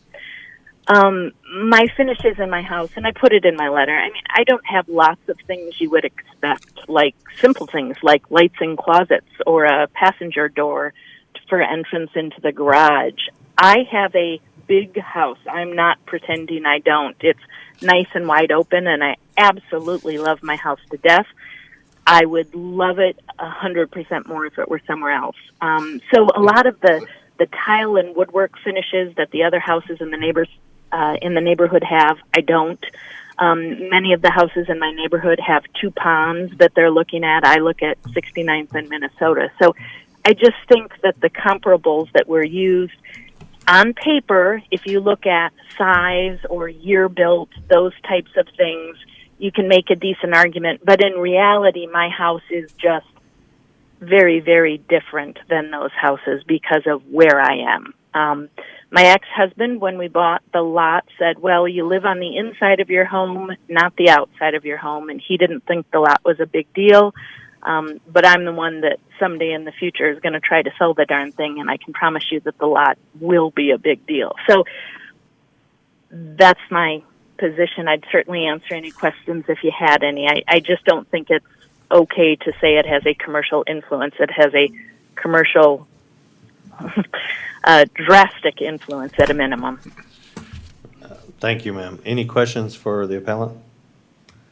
Have a recommendation. I have one question. I thank you for participating in this. By chance, did you have or find any property that you felt was similar to the issues that you presented and have a valuation of that property by chance? No, because very few people are dumb enough like me to build so close to an intersection like that. If you look even at my intersection, we've got a Jimmy John's on one side and we've got a couple of, commercial properties on the other side and then a big field on one. Nobody else built near that intersection, and that I think is purposeful. I think the closest one is the one that sold for $800,000, and I understand that's more than I'm assessed for. It's the closest one on the golf course. It's much different finish inside. Took them forever to sell the darn thing, and they don't have the swamp. They don't have the parking lot. They don't have 69th in Minnesota. I don't think I would try to list my house for what it's assessed for, and I'm confident I would not get more than like that 700 out of it.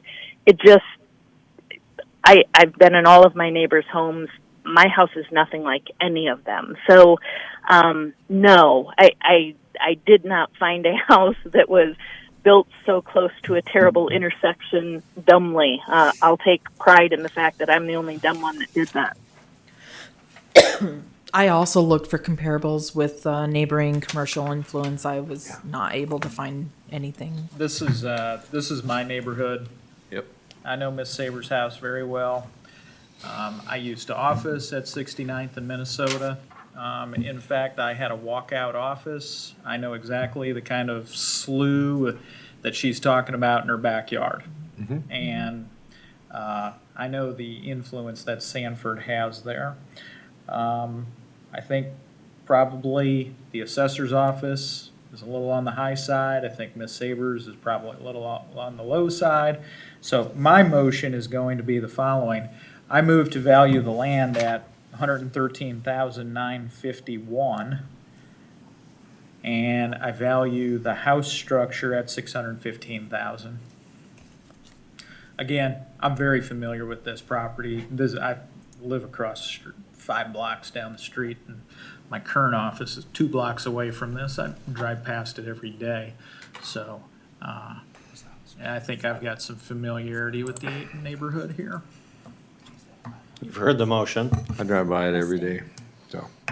Is there a second? So you've lowered that to 728, 951? 951, Commissioner. Okay. From, what reduction was that total?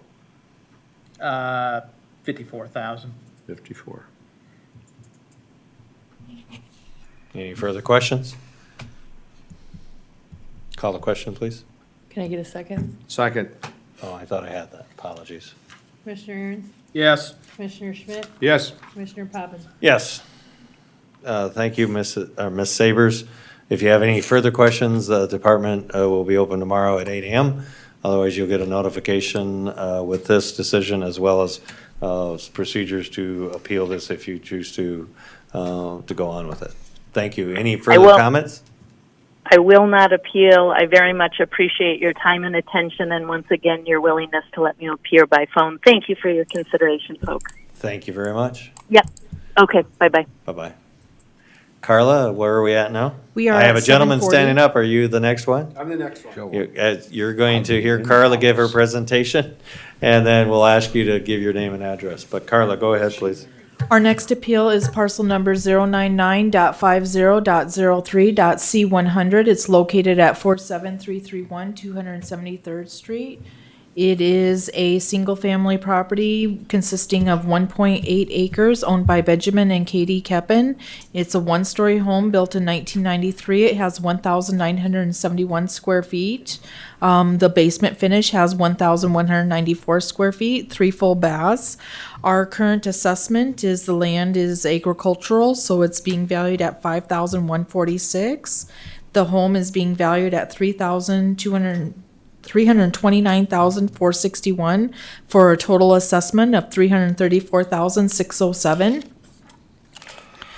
Our comps on page 3 show where the subject property and the 3 comps side-by-side comparisons. They're good comps. They're relatively the same age and size. The market range in this area is between $640,000 to $700,000. Currently, the assessment on the subject property is $170 per square foot. The cost comparables is between $304 and $339 per square foot. The market is indicating a market range between $316 and $382 a square foot. Currently, again, the assessment of the appellant's square footage is 170, so it's well below the cost and the market. The assessor's office is recommending no change as the property assessment is below cost and market values. The assessment percentage increase appears larger because it's included the previous appealed values with the current market adjustments. You can see with the map where the subject property is located with the 3 comparables, so they are relatively scattered, but a good comparison for the demonstration for this appeal. The property owner did purchase the property in 2022 from family. It was not on the open market for $230,000. I wanted to make sure that was included. We did have a verification form from Katie Keppen that was dated July 15th, 2022, where she indicated it was not an open market sale and it was with family. With that, staff and I will stand by for questions. I have a question for staff, but I'll yield to anybody else. Commissioner Schmidt, any questions? No. Just for clarification, this does qualify for ag, The land is being valued as agricultural, yes. and that is based off of which of the criteria? So it is agricultural,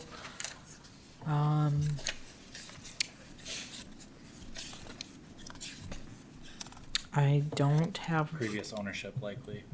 Previous ownership. Will this qualify next year then for that?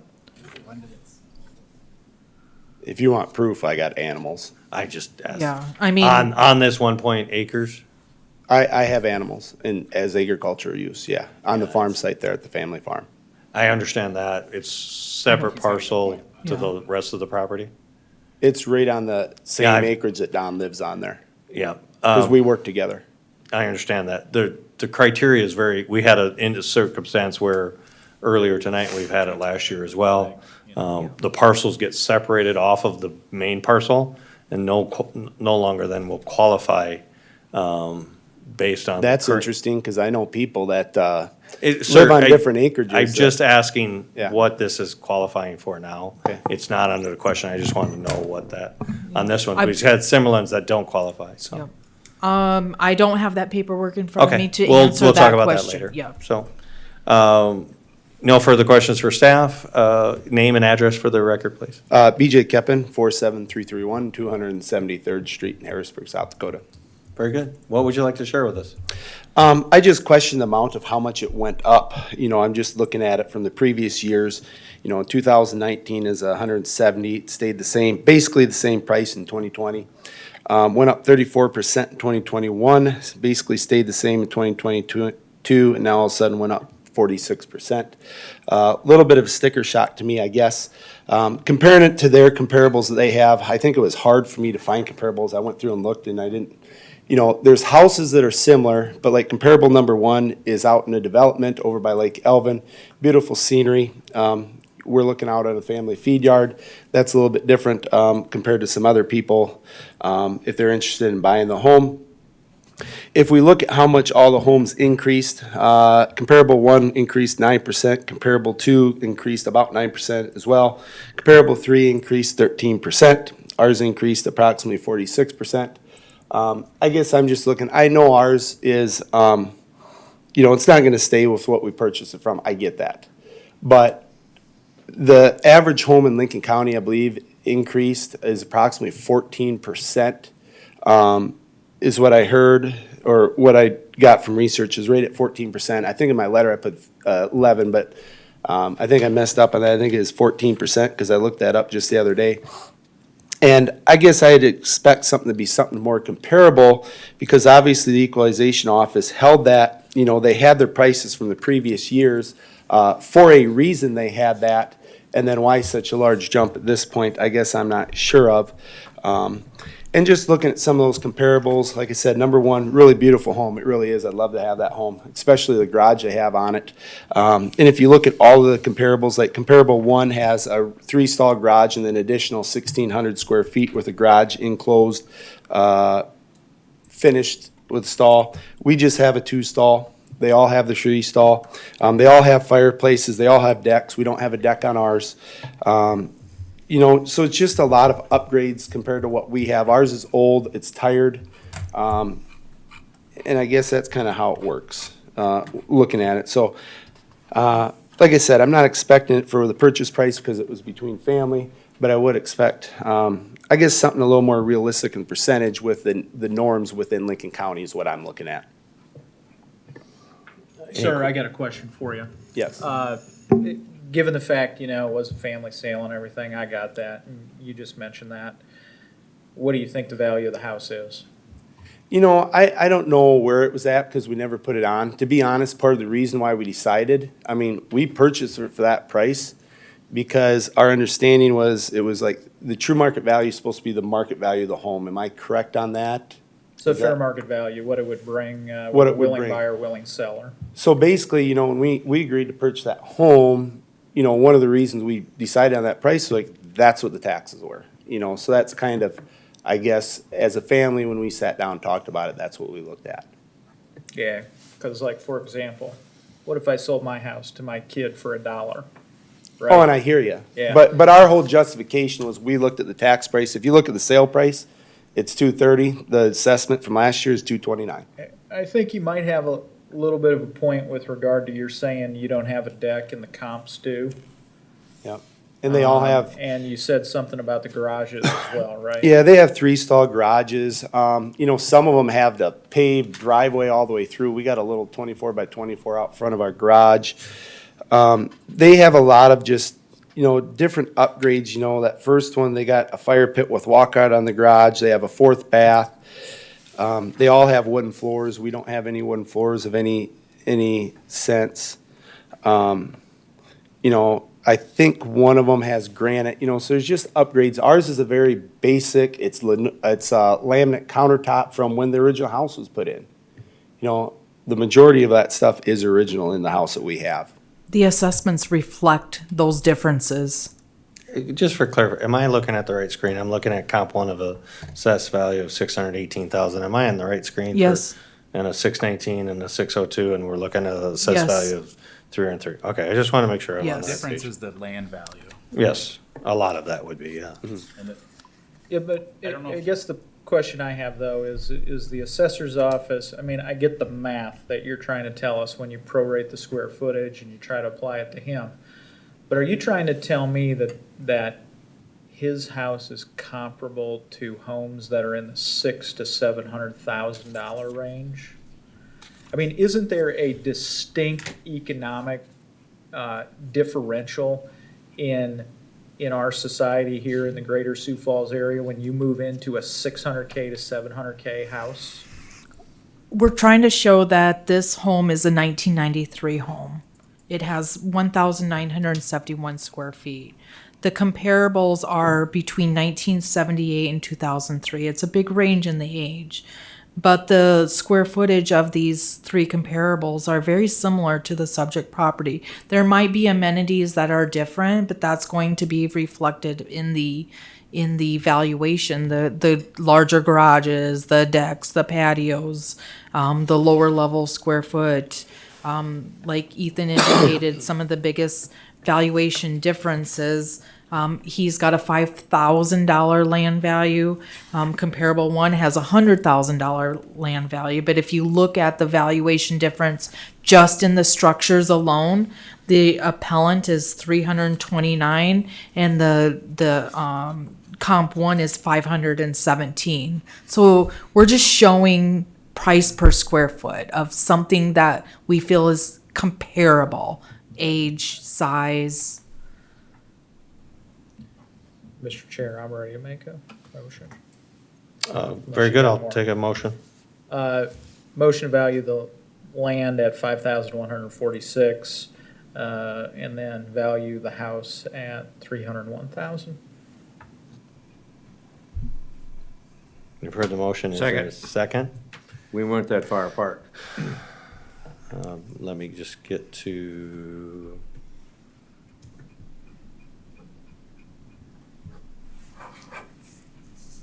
The differential, wait a minute, that's not it.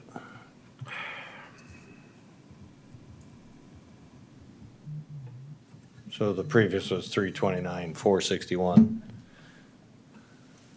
Correct, and then the assessor's office total assessed value was 334,607. You've heard the motion and a second. Any other questions or comments, concerns? Call the question. Yes.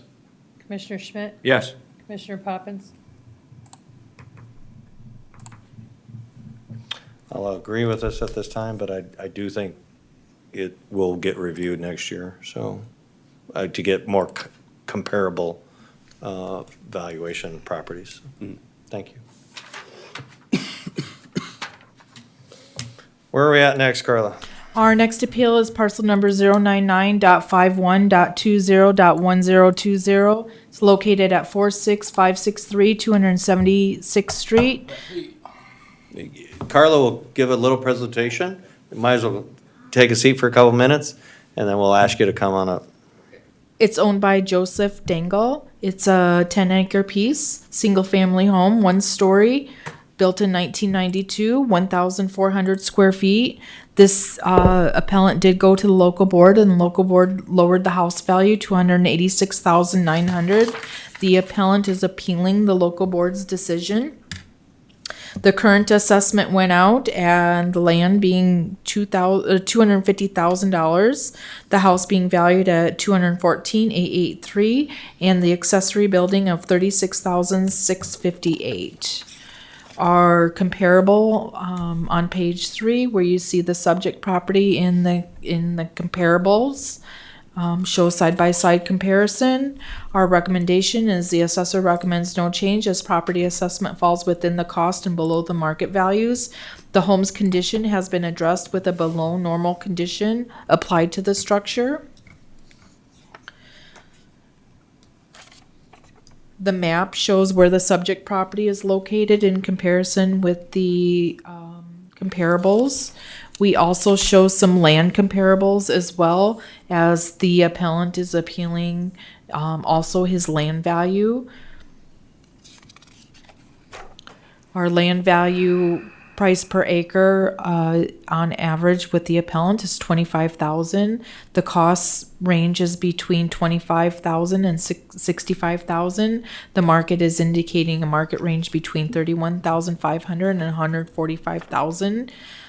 You can see on the next map shows where the subject property is located, where the land comparables are being in comparison with the subject. They're in red, so they're directly north of the subject property, or just to the southeast of the subject property is where our land comparables lie. Felt the 3 comps were good in the lot sizes itself, the same square footage. The comps are all in better condition than the subject property. With that, stand by for any questions. Any questions for staff? Would you like to come up and introduce yourself and give your name and address for the record, please? My name's Joe Dangle. My address is 46563 276th Street, Lenox. The township, we talked about it, they suggested 186.9 to be reevaluated. I never got any confirmation on that or anything, so that's why I'm here. Are you in agreement with what the, Agreement, yeah, but I with the never had any- township? Yep, we were in agreement with the township. And board. you're in agreement with the township? Yep. Okay, so then I think we're at an impact, or, an agreement. So just for the record, let's repeat what the township board did. The local board lowered the house value from 214,883 to 186,900. Did they leave the land at the same value? Yes, And that is what value? 250,000. 250,000. Mr. Chairman, I make a motion to value the land at 250,000 and value the structure at 186,900. I have a motion on that effect in a second. Do we have to note in there the additional value on there? Don't we Yep, have- there are some accessory buildings. Okay. what There's are a those steel values? utility building being valued at 36,658. I'll include that in the motion. And second? Included in the second. All right. Any last comments? I have one question. Absolutely. How is this land evaluated as far as these hobby farms go? As far as, so there's a What's tier the- system for the first X amount of acres, it's this, and then, and progressive as it gets larger. Now, the question is, you indicate it's a hobby farm, do you generate revenue off the farm? No. Okay. Yeah, if it had generated revenue 3 out of 5 years in excess of 2,500 or greater, it would qualify for ag classification, which approximately in Lincoln County is $5,000 to $6,000 an acre. $3,000, correct me, $3,000 an acre. So if it generated revenue, it would get the ag classification. It would have to be for 3 out of 5 years to do so, but that would be that. Otherwise, it goes into the classification of non-ag, which is again that tier, the first X amount of acres has so much. And I know that Carla would love to share with you tomorrow if you would like to visit with her about that. Okay, well, my question was, my neighbor I got 10 acres valued at 250,000. He's got 16.5 acres valued at 280,000, which is $4,707 an acre. Yeah, those additional acres go down per acre That's what my considerably quick. question was. Yep. So, any further questions, sir? No. Please call the question. Commissioner Ernst? Yes. Commissioner Schmidt? Yes. Commissioner Poppins? Yes, I want to thank you for coming in. Have a good evening, sir. We at the 8 o'clock? Yes, that is correct. Cool. Do we have anybody here representing the 8 o'clock? Yes, we do. Oh, we have them on the phone. Okay, so Carla will give a presentation, then we'll ask you to give your name and address for the record and present your evidence. So Carla, please take us away. Our next appeal is parcel number 099.51.31.f04A. It's located at 46491 279th Street. It is owned by Daniel Lindy. It consists of 4.22 acres. It's a mobile home, 1996, 1,848 square feet, no basement. It does have some accessory buildings on the property. The current assessed value of the land is $160,300. The mobile home is being valued at $68,143. Accessory buildings are being valued at $11,969 for a total valuation of $243,412.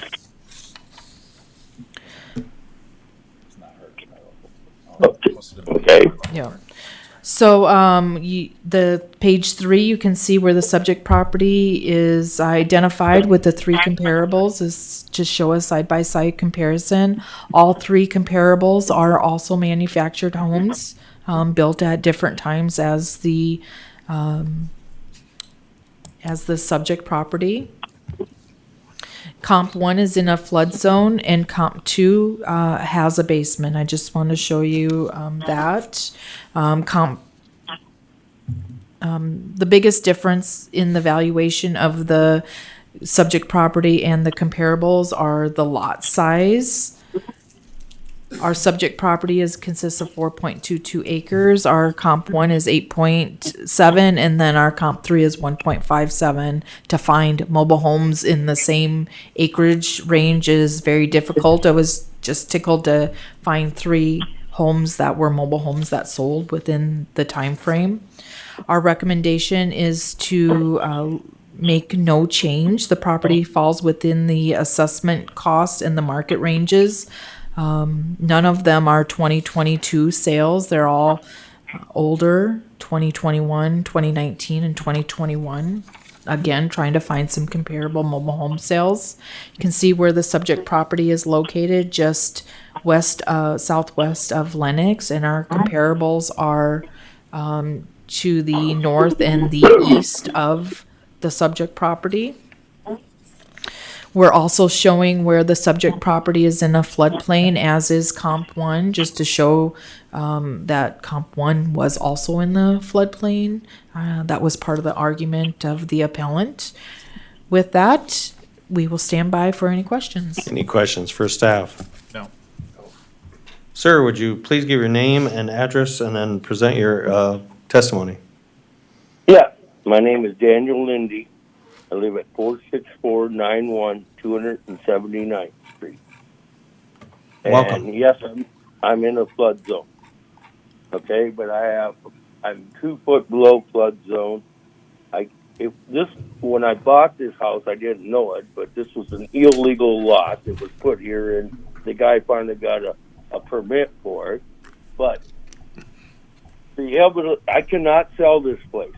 He cannot sell. Right next door, my neighbor who built this place, he cannot sell his place. He's had it for sale for 2 years because he cannot get a mortgage on it because of the flood zone. Okay? So, just like my house, back in 2008 or 9 when I bought this, and it wasn't long after that, Wells Fargo come back to me and said to me, they were going to give me a new mortgage on it and drop the mortgage. And then it wasn't long I found out that they raised the flood zone and they raised everything. And right now, my road sits at 1326. My driveway sits at 1321. My floor level of my house is like 1322, And so I got to raise. So what I got to do right now, and that's what I'm working on. I just retired after 8 years of dealing with my cancer. I sold all my stock, and now because I can't get a loan, and now I'm trying to move this place off of here and build it up as high as the road and put a slab on grade so that I can sell this before I die. And that's all, So I just give me a couple more years. I'm working on a building permit, to put a shed here, and then I can put a slab on grade and move this off here. Actually, I tried to buy a lot in Chancellor, and now they won't let me bring this magnificent home over there. So now I got to go find a property outside of town and put this on there because I'm not going to go to a trailer park to pay somebody for the rest of my life. So, and I'm a concrete man. And I can pour a foundation under this and make it work. And that's what I'm going to do when I get this off here. I'm going to raise this up, put a slab on grade, level with the road, and fill it in with the dirt that I dig out of my lake that I dug. And then I'm going to have something. And then you guys can come and raise my levels all you want. Sir, I've got a question for you. Okay. You said in order to make it saleable, you need to raise it up. How much is that going to cost you?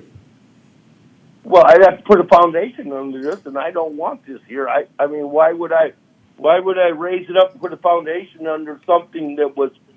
I don't even want to go into the problems I've had with this house because the guy next door bought this house, and it was, during the winter, it was a bankruptcy and. Sir, can the you- problems sir, I've had. sir, don't can even- You don't wanna go into it. I get it, sir. Would you be willing, though, to take a guess at what that's gonna cost you? Just so we can try to figure out the Yeah, formula I'm for gonna put it in you. your house, it probably cost me $150,000 when I'm done, or $200,000, so I got the money. Just give me the time to put it in there, and then you can reevaluate my house and charge me what you want. That's all I'm saying. Sir, And I don't know that it's gonna do any good, but the Sir. first thing I Mr. wanna Lindy, bring Mr. up. Lindy, if I'm going to interrupt you, I have a question from Commissioner Schmidt. Just one second. I'm very familiar. This is Rosie Dorn's old property, right on the edge of the golf course as you turn. Yep. So, Yep, do know I it. understand that you would like to take the current mobile home that he moved into there and move that off, take And what's raise this left up. of the property, raise that property, as Commissioner Aaron's has said, up to road grade, so it becomes a saleable lot, and you could That's what put I'm a slab-on-grade dwelling on there. Is Yes, that sir. correct? That's correct. That's Okay. what I'm working on. So consequently, we're dealing with a mobile home that still has some value, although it may have to be I'm not moved. saying it don't have the value it's got now. No, just please, sir. So the mobile Okay. home has value. So the lot in question, where you move it from, probably does not. So you're trying to raise that up so you can sell it. So when we take under consideration here, there are other outbuildings out there as well, correct? I got a little storage shed over here that's rotted out. And I got a garage that sits with the house. So that's my outbuildings are worth so much. I mean, I got a storage shed and I got a garage out here that sits down below flood stage. And that is and you're charging me for all that, so that's fine. Mr. Chairman, I've got a motion. Mr. Lindy, we're going to proceed. I have a motion presented by Commissioner Aaron's. I will value the other buildings at $11,969. I will value the house at $68,143, and I will value the land at $63,000. There you go. And like I said, I'm gonna go. Just one moment, I need a second. I'll second that. I have a motion and a second. I'm going to end testimony and call a question. Commissioner Aaron's? Yes. Commissioner Schmidt? Yes. Commissioner Poppins? Yes. Sir, if you have any further questions, you'll receive it in the mail, and/or you can call the Department of Equalization and discuss again. I do want to thank I you for. would like to bring up one more thing All right, sir, one last thing. about my rights that were denied by the township. I sent them a letter. I did everything to the T, and they had the meeting, never called me, never told me, and then because they didn't have time, and then they had the meeting on the 22nd, I think, mailed the letter on the 30th, so I wouldn't get the letter till in the mail, because I'm in the country, till the 4th of April, the day I had to come down here and try to get this hearing. And that's why I was so mad about the whole deal. Well, thank you for sharing that commentary. Hopefully you've. How can they do that? Every township do that or what? No, I hopefully it was just an honest mistake. So I do want to thank you. Because they went out of the way. The only reason I got this hearing is because they said they forgot to put it in the paper. Yeah, let's hope it was an honest mistake, sir. I do want to thank you, but we do need to keep moving. Carla, we're now at the I'm out. 8:10. That is correct. And Our is next any- appeal Okay. is parcel number 280.71.00.110B, located at 3211 Zephyr Place, West Zephyr. It is owned by Kristen and Flora. It is a two-family duplex. Obviously, one side of it's one story. Built in 2004, has 1,498 square feet. Our current assessment is being valued the land at $42,048.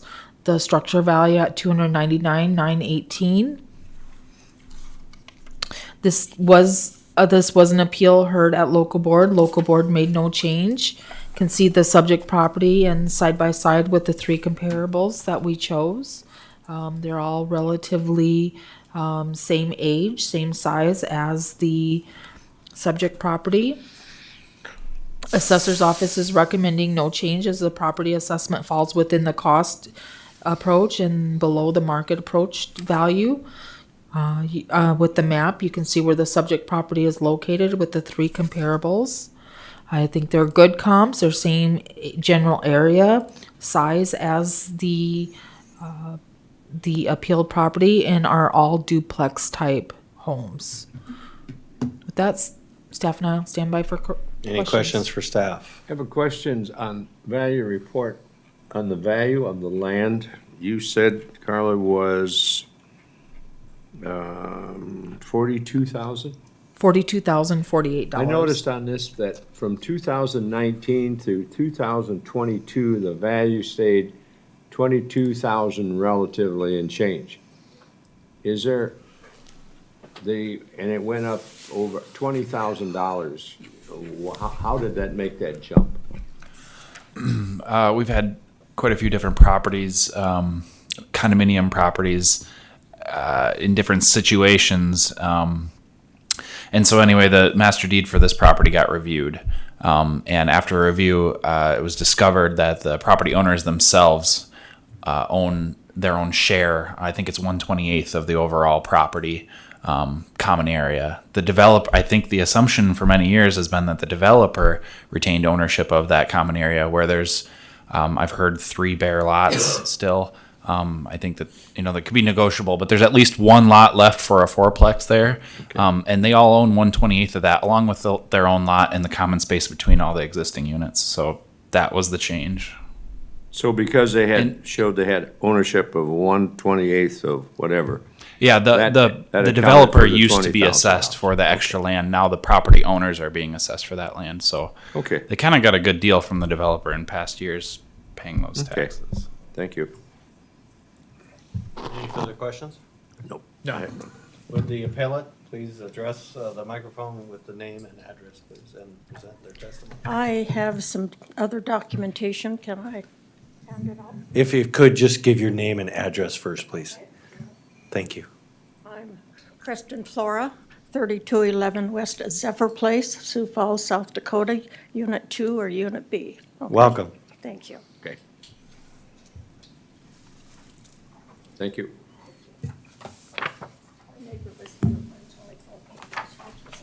The auditor will need a copy too.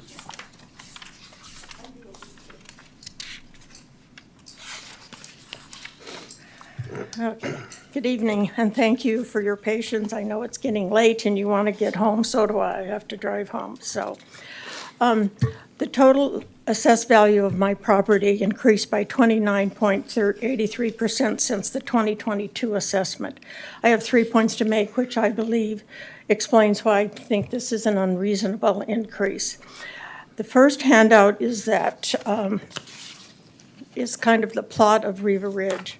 And this relates to the land value. My portion is 1/28, as he said it was, of the total of the majority. The majority of the common area is for drainage assessment easements and retention ponds. There's also an existing Williams pipeline easement, across the north portion of the property. And according to the association bylaws, I cannot have a fence, put up a patio, do any swing set, do anything to the common property. I just have to pay for the maintenance and the lawn of the maintenance of the area. So I wonder, is this $42,000 a really fair value? And mine is more, and in another handout, you'll see that my property value is more. And I just think that that's, even though we haven't been assessed before, as he said, I still think 42,000 is quite a bit for that particular piece of property. And as he said, though there are 3 undeveloped lots, and I wondered if those 3 lots came into the valuation of what our 1/28 is. Because if so, that's not considered common, because Van Vale still continues to own it. Any questions about that particular Any handout? questions? No questions. Okay. Point 2 is the third handout, has to do with the Sioux Falls housing market. The average sale price was $173 per square foot. My assessed value is $228 per square foot. The information I received from the Equalization Office stated that there is a range from $201 to $257 per square foot. My house is 19 years old and is a moderate house, a medium-priced house. It's not a fancy house.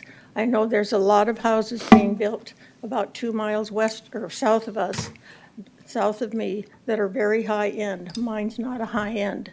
It's just a very nice, it's comfortable. If you're looking at that spreadsheet, the very last piece, I think that shows a little difference in the comparable property than what it was assessed by before.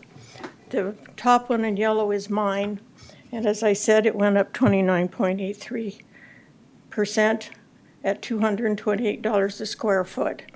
And those properties go from $314,000 at the lowest to $341,966, which is my property. And granted, my house is a little bit larger, but they have larger garages. Some of them have 3 season rooms, and nothing seems to compare to what mine is being assessed at. I also compared it to Willowbrook because that's a twin home association, which is about half a mile down from on Ralph Rogers Road. It's a comparable association in land and appearance, etc. That was also built in 2004, which mine was, and the square foot is $1,570 or 1,570 square foot. That was assessed at a total of $315,439, and mine is $341,966. So in closing, I really think that my property assessment is too high, both for the land value of $42,048, as well as what it's being assessed at per square foot. Because the one on Meadowbrook was increased at 12.3%, mine increased by 29.83%. And theirs was assessed at $201 per square foot. Thank you, ma'am. Thank Any you. questions? No, I got a couple comments though. Go ahead. Mr. Chair, if I might. So I wish everybody came in this prepared with this nice little chart because this is very helpful, especially when we only got 10 minutes per appeal. And here's what I'm seeing. I'm a kind of zero in on 2309 Brookhaven Place, okay? I'm sorry, which one? Same year built, 2004. I'm sorry, which one are you looking at? 2309 Brookhaven Place. Oh. 2309 Brookhaven Okay. Place. It's at Thank the you. bottom of your Excel spreadsheet here. Same year built, square footage is more in Brookhaven. Square footage of the garage, it's twice as large as your garage. The land value is less, but that's because you have more acres. Your building value, this is interesting, their building value is about $19,000 less, even though you got a little bigger garage. Now let me point out comp number 2, 5412 Coramel number 1. Built just 2 years before. The garage is 129 square feet bigger, same number of acres, same land value about. Building value is cheaper than yours, but it has a 3-season room. Is that correct? She says it has a 3-season room. You're saying 5412 Coramel number 1 has a 3-season room built onto it? Yes, it does. And so, I'm kind of saying to myself, okay, you've got this lady's building valued at $299. She has no 3-season room. Everything else is the same, but that building is valued Yeah, lesser. walkout Is it a basement, walkout 1,200 basement? square feet, living area. Yeah, it's $13.93 for square feet, and it's got a larger garage. Hang on a second.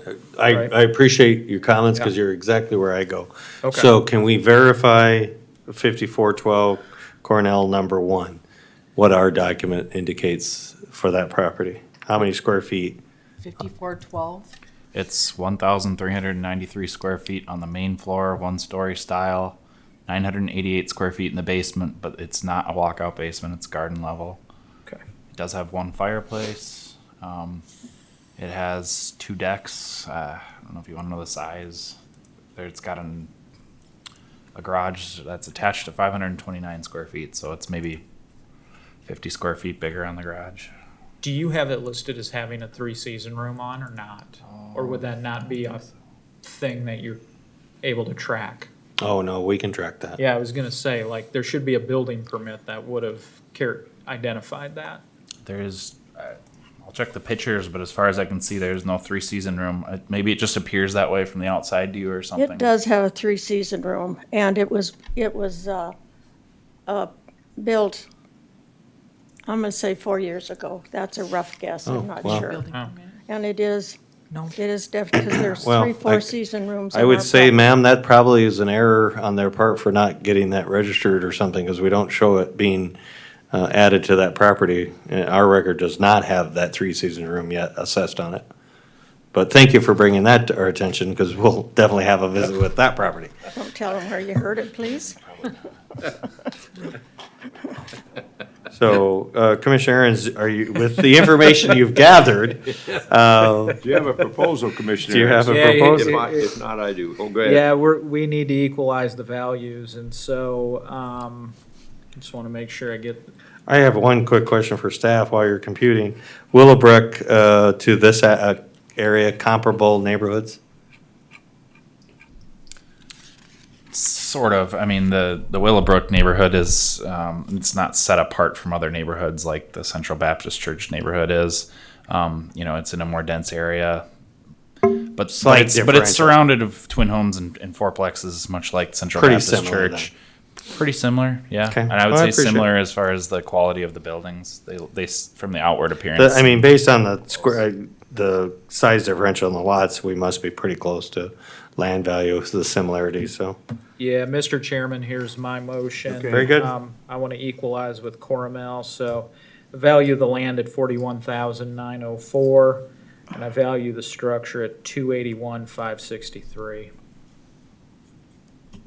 May I have one more question? Let me have a second on that, Okay. and then I'll Oh, open it excuse up. me. Do I have a second on that? A second. I'll give you a second. Yes. I have a second. Very good. Ma'am, you have a comment. Go ahead. I'm gonna probably get in trouble again. But last week you did a assessment evaluation of a fourplex, granted. But they also have .24, and their land value went up down to 35,000. Now, there are a fourplex, but she's an outside unit. She has one common wall. I have one common wall. Her garage is larger, and yet her land value went down to 35,000. And I'm wondering again, why we're staying with 41,904 for my particular property. If I might, ma'am, I'm willing to provide you my rationale on that. It's an outlier. When I look at the very sheet that you provided us with, a dozen of the prices are all 41 grand, and that outlier is 35. If I had Brookhaven in front of me, I may not agree that that should be 35. So I don't consider myself anchored or tethered to that as a land price. That's my rationale. Okay, thank you. I do want to let you know that we appreciate coming this organized. Yeah, and this It organized. gives us the organized. information to Could you to tell me? digest. This, Sherry? With that, we have a motion and a second. I am going to ask for a question. Call a Commissioner question. Aaron's, Yes. Commissioner Schmidt, Yes. Commissioner Poppins? Yes. I want to thank you for bringing the attention of the 3 Seasons room. I'm sorry, don't tell them. Commissioner Aaron's? Bring them a cake, yeah. Yes. We were $7,000 apart. There you go. Thank you, ma'am. Have a good evening. Drive safely home. All right. Where are we at, Carla? We are at 820. I'm a little behind, I apologize. Parcel number 280.30.05.006, located at 5117 South Drexel Drive in Sioux Falls. It's owned by Michael and Karen Weyer. It is a single-family property, one story, built in 1979. It has 884 square feet, 442 square feet of living area. The current assessed value went out at $34,650 on the lot value and $180,462 on the structure, for a total assessed value of $215,112. This was heard at local board. Local board made no change. Page 3, you can see the subject property in side-by-side comparison with the comparables. I did look at the listing. Comp 1 maybe had some flooring and paint that indicated some condition changes that occurred. The comp 2 was in original state at the time of sale. Vinyl floors, cabinets, original cabinets and countertops. Comp 3 was all original when I looked at the pictures, and that was our most current sale in June of 2022 and sold for $287,500. Just wanted to throw out some of that information. The current subject property is being valued at $243 per square foot. The cost comparables is showing a range between $249 and $300 per square foot. The market is indicating a market range between $243 and $352 per square foot. The assessor is recommending no change as the property assessment falls below cost and within the market value. The map shows where the subject property and where the 3 comparables are located. Some of the sales are within a block of the subject property. Thank you. Any questions for staff? No. The appellant in the audience, if one or both want to come up, give your name and address, and then we'll open the floor up to you for comments. Okay, we are Michael and Karen Wager, and we live at 5117 South Drexel Drive. Welcome. We didn't get the the Local. local boards, because we never got the letter until about 2 days afterwards, so it didn't get sent out to us. So we did not go to local boards at that time, You did not even attend, okay. because we didn't get the information It was until. 2 days Well, you're here after our tonight, hearing. so what would you like us to know? Well, go ahead. Okay, basically, we have more of a flooding issue on ours. The neighbors have filled in dirt on their lot, which pushes all the water, and then from the back, it kind of drains all. So we kind of have a flooding issue. We did have some basement finish when we tried to sell the house. That carpet was down probably, a year at the most. We had to rip it all out, cut drywall out and stuff. I had another sump pump down to the house down there to help out and stuff too, but I couldn't find my pictures of the backyard when I took of it. The whole backyard floods all the way up to the house. You have no pictures, I got pictures of the basement where we got, but how about for the flooding outside? I don't have it with me right now. I Okay. mean, I couldn't find it because I was Okay. looking for it. I took pictures of it, it's on my camera, but I couldn't find it. Sure. Downstairs, we had to cut our sheetrock out. We don't have, the only place we got a little bit of flooring is where you come in downstairs from the garage down. We got tile down there a little bit because the carpet never. It's linoleum. Oh, it's linoleum. Is that linoleum? Okay, Linoleum. Oh, sorry. Linoleum. Down there on the floor. It looks like tile. I'm not gonna criticize. Yeah. Well, either way, but that's the only place we It have. is a square pattern, looks like tile. But I gotta add, I think I got just for these, it's during those heavy rains and everything like that when it happens the most. And I gotta add another sump pump with it. I got 2 down there now. I'm gonna have to put another hole in down there to help out. Down Has where those this- steps come down from. I've got to ask, has the city identified this area in the neighborhood as being an issue, and are they planning on doing anything about it? Across the road, they put in drainage tile across their backyards, but they haven't done anything with our area. Okay. And then the other issue is the house right next door to us, that's a rental at 5113 South Drexel. They have brand-new windows and they've basement finished, all new flooring and stuff, and they're only assessed for $500 more than we are. To the north or to the south of you? To the north. The north. Well, that might change next year. Again, thank you for bringing it to our attention. I think that's, rental property. It's a rental property and they did a lot of work on it. How often, if I might ask, how often does your basement flood? Well, the last couple of years, it's been dry, it hasn't been, but, I mean, before that, it probably flooded a couple times a year. So like in But- that 17, 18, and 19, when we Yep. were getting those heavy rains? Heavy rains, it would flood down there. And we'd get, our friends that would come over and we'd have like all of us with shop vacs and one would be running to dump it. And Hauling everything out of the basement. Will forgive me if I may, is the groundwater, is it coming up from the ground or is it coming in through? Just from all the properties, if they look on the pictures from the backside of the house going Yeah. from south to north, the water used to run straight through, but the house that's next to us, Will you have water literally up against the house? right up to the house. You will, and Yep. the city has not identified this as being an issue for you yet. And you're saying that's because one of your neighbors kind of did a do-it-yourself project there? and- Built in the backyard a Yeah. little bit, and we put a drainage tile alongside there and stuff, and then he kept filling in our drainage tile back there, so then the water went drain out of our backyard, so it was draining between our house and the garage there, his garage and our house.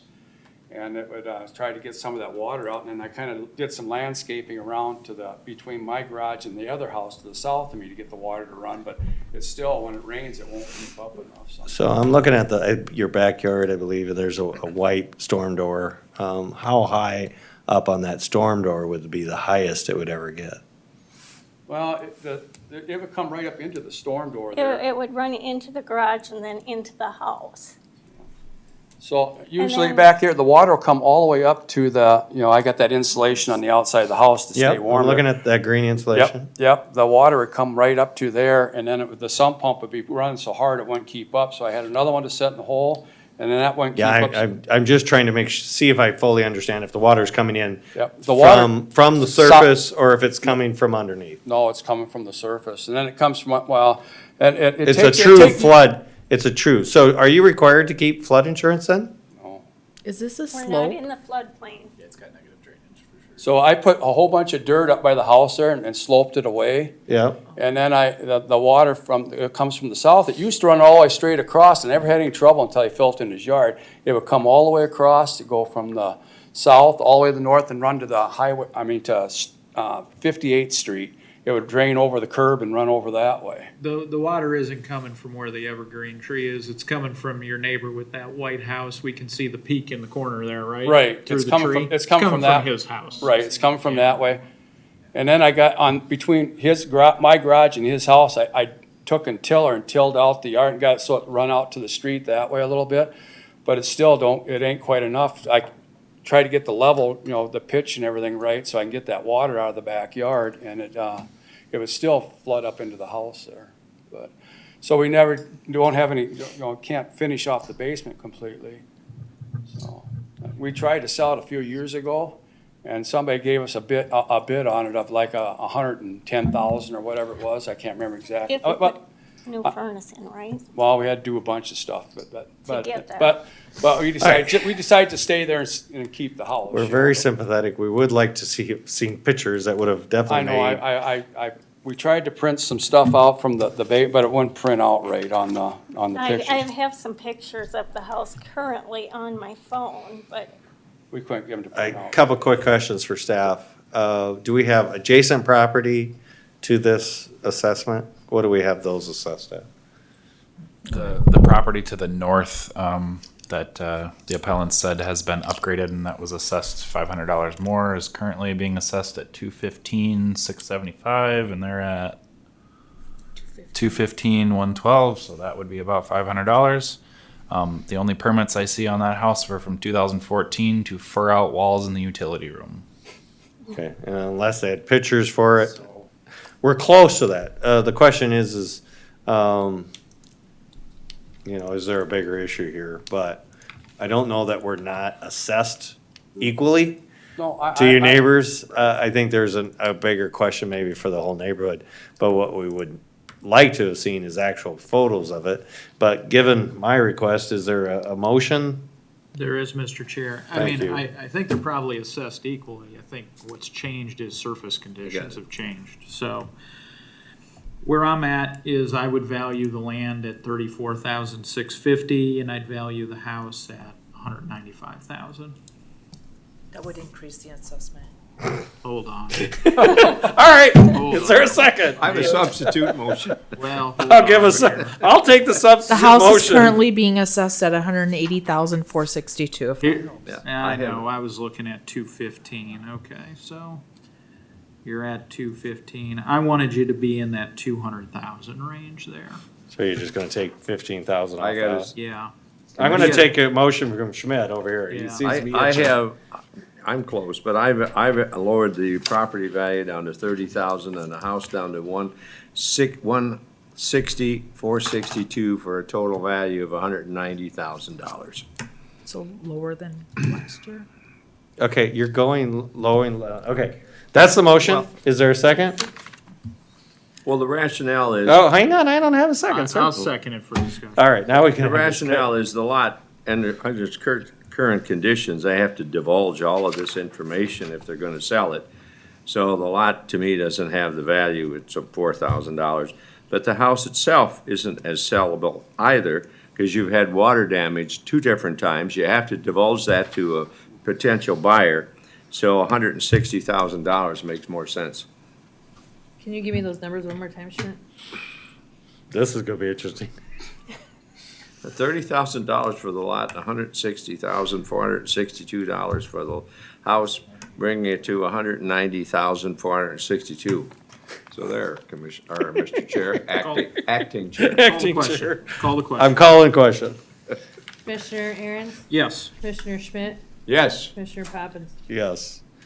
I do ask that if you can, get a hold of the city. I think you definitely have. Too, like I said, they tiled the backside, well, they put a storm sewer in, and the backside between the, well, it used to be a field back there years ago, and then they put a drainage tile back there, because the places back there were flooding back that way, so they put a drainage tile there, but they never did in the other side over by our area, but like I said, I If you never get had the nowhere, let us know. I never had the trouble before until the guy filled in, and then we drain tiled around, and then it's just a mess, so. If you go to sell your house and you got 3 sump pumps going, good luck. Yeah, well, like I said, they're only going during the worst times, you know, but I mean. But anyway, people will notice, Yep. and you will have to divulge. Yep, no, I know that. So, anyway, All right. Good. thank you, folks. Thank you. Commissioners. Drive carefully. Thank you. I think we have the next person on the phone. Can you hear us? Hello, now I can. All right. Just one moment and then moment, and then time out. We're gonna gotta. fix something here. You got a little feedback there. Let's put our mics off first. Mike's offer. Oh, that's not gonna help. Because she has you on speaker. She has you on speaker. Oh, sir. Oh, Do you have us on You have speakerphone? us on. More. Not anymore. No, still there. No, Can you sorry. hear us? Valerie? Valerie? Yes. Okay, can you take us off? Hey, can you take us speakerphone, off please? speakerphone? Oh, okay. We're just getting an echo. Thank you. Okay, and I took you off? Oops, hang on. You're- Okay, I'm sorry. Now you're off speaker. Thank you, because we'll have Carla start off and then we'll ask you to give your name and address for the record and present your evidence. So Carla, please lead us. Okay. Yes, our next appeal is parcel number 280.84.09.015A. It's located at 7406 West 58th Street in Sioux Falls. It's owned by Valerie Backhaus Trust. It is a one-story, two-family duplex built in 2006. Consists of 1,335 square feet. It does have a full basement. Hold on, Carla, sorry, I apologize. Ma'am, could you mute your phone? Because we're still getting feedback. We're getting here. feedback. Walk away from the computer. Yeah. Are you, Can you, He's streaming this right now. yeah, yeah. do you understand, ma'am? She's got you on mute now, so yes. There we go. Thank you. Okay. Okay, so our page 4 is going to show our subject property with the 3 comparables. All are old duplex that are older and the same size. They're general same location, selling in between $292,000 and $340,000. The comps are new. They are properties that have sold in August of 2022 and in October of 2022. Our assessment is between the cost and the market values. Assessment date is as of November 1. That was one of the questions that the appellant had. It's currently being assessed at $216 per square foot. Our cost range is between $196 and $226 a square foot, a very tight range, meaning all the properties are being equally assessed. The market is indicating a market range of $226 to $256 a square foot. The subject property is located on 57th Street. The appellant is concerned that the 57th Street influence is affecting her value. I did find some twin homes that sold in 2022.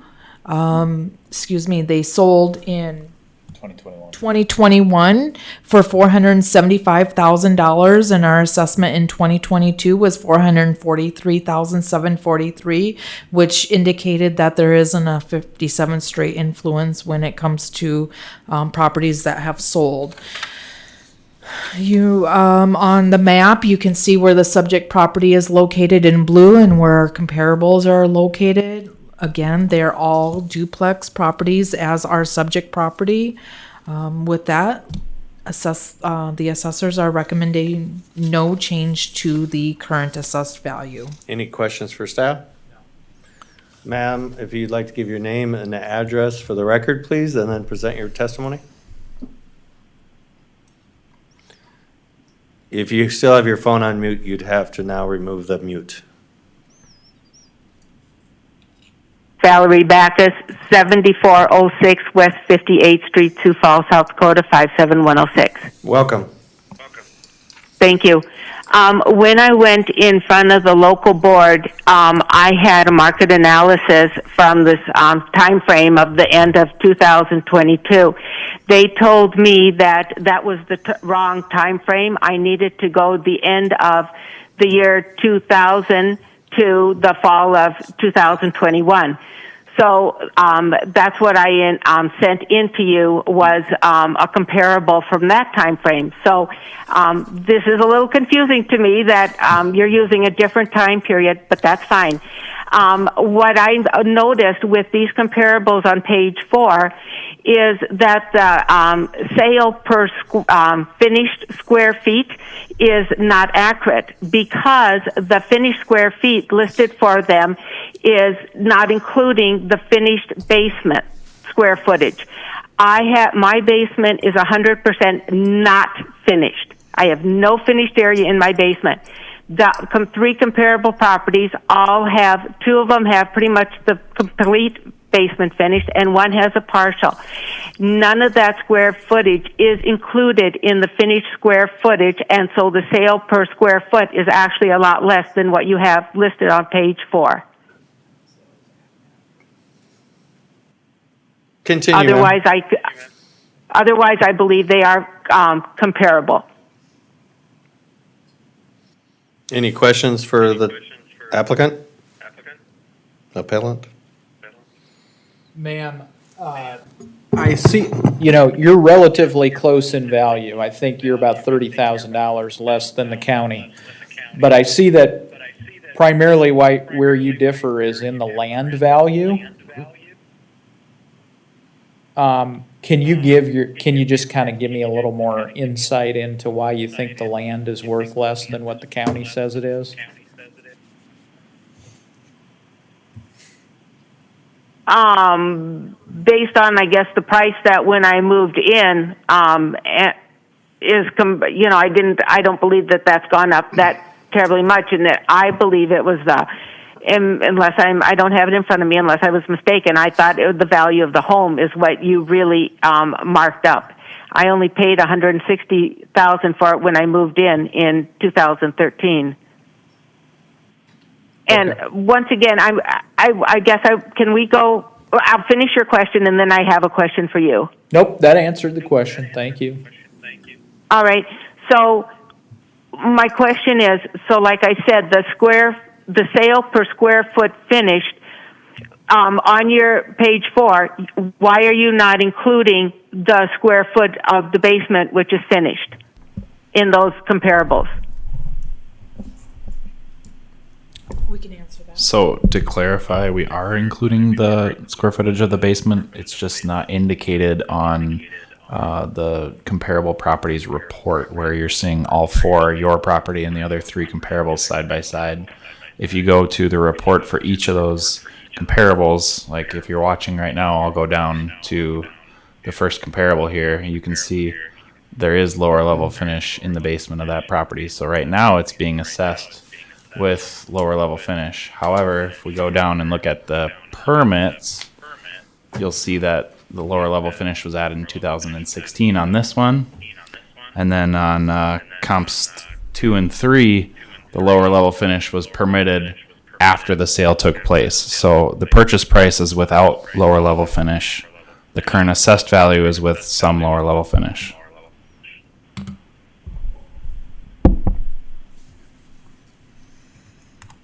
So like on comp, well, okay, then on comp number 1, to get that sale per square footage, you've got 256.22. But if you take to get that per square foot, you have to use only the 1327 finished square foot, which is just on the main. It doesn't, because if you include the basement square footage, it would be 142.67 sale per finished square foot. That is correct, and we use the main living area square footage as our basis for comparison because basement finishes differ by many different components. Some are rec finish, some are living area finish, some have walkouts. So when we're doing our comparison, we're looking at the total, or the main living area square footage, because the basement area is different in how basements are being,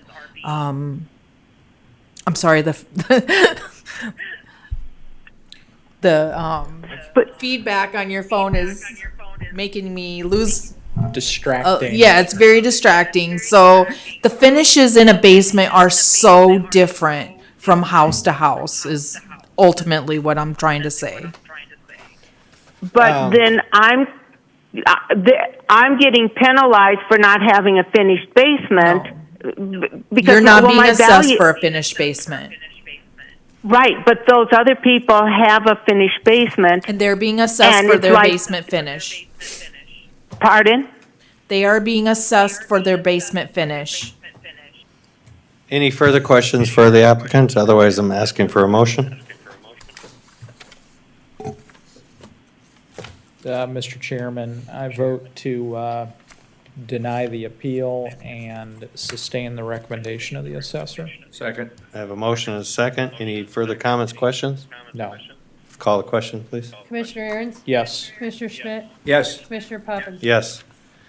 You'll receive notification in the mail with this decision, as well as procedures if you wish to appeal this beyond. If you have other questions, you're more than welcome to contact the department tomorrow or one of the commissioners, including myself, if you have further questions. I do want to thank you, ma'am, for participating. Goodbye. Goodbye. Last one for the night. Can we see if we can get Mr. Hodges on the phone, please? And am I right to understand there is a compromise here? So the local board lowered it based on our recommendation, and the appellant is appealing that local board decision. So there is no compromise. All right. We made a recommendation to So lower Mr. the value. Hodges, Carla will give her presentation. We'll ask you then to speak up and give your name and address for the record. But Carla, please proceed. Our next appeal is parcel number 240.72.04.007. It's located at 955 North Spencer Lane in T. It's owned by Seth Hodges. It is a single-family home built in 2019. We had 1,612 square feet of total living area. Our assessment went out at $397,670, giving a land value of $46,250 and the structure value of $351,420. We did send an appraiser out. The appellant felt the square footage of their property was inaccurate, which after the exterior and interior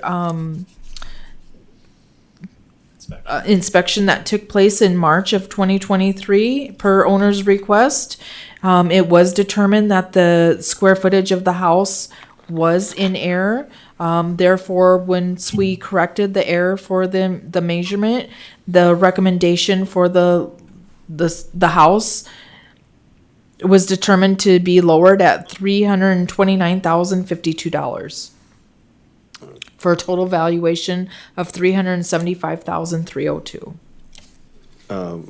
Carla, what was the decision by the local board? Pardon? What was the decision of the local board? The local board went with the assessor recommendation to The new lower recommend. it. All right, very good. Mr. Hodges? Yeah. If you give us your full name and address, and then present any information you'd like us to hear, please. Absolutely. Seth Hodges, 955 North Center Lane in T, South Dakota. So I submitted a documentation basically that has the county's original assessment with their new assessment and then what I am asking of the county.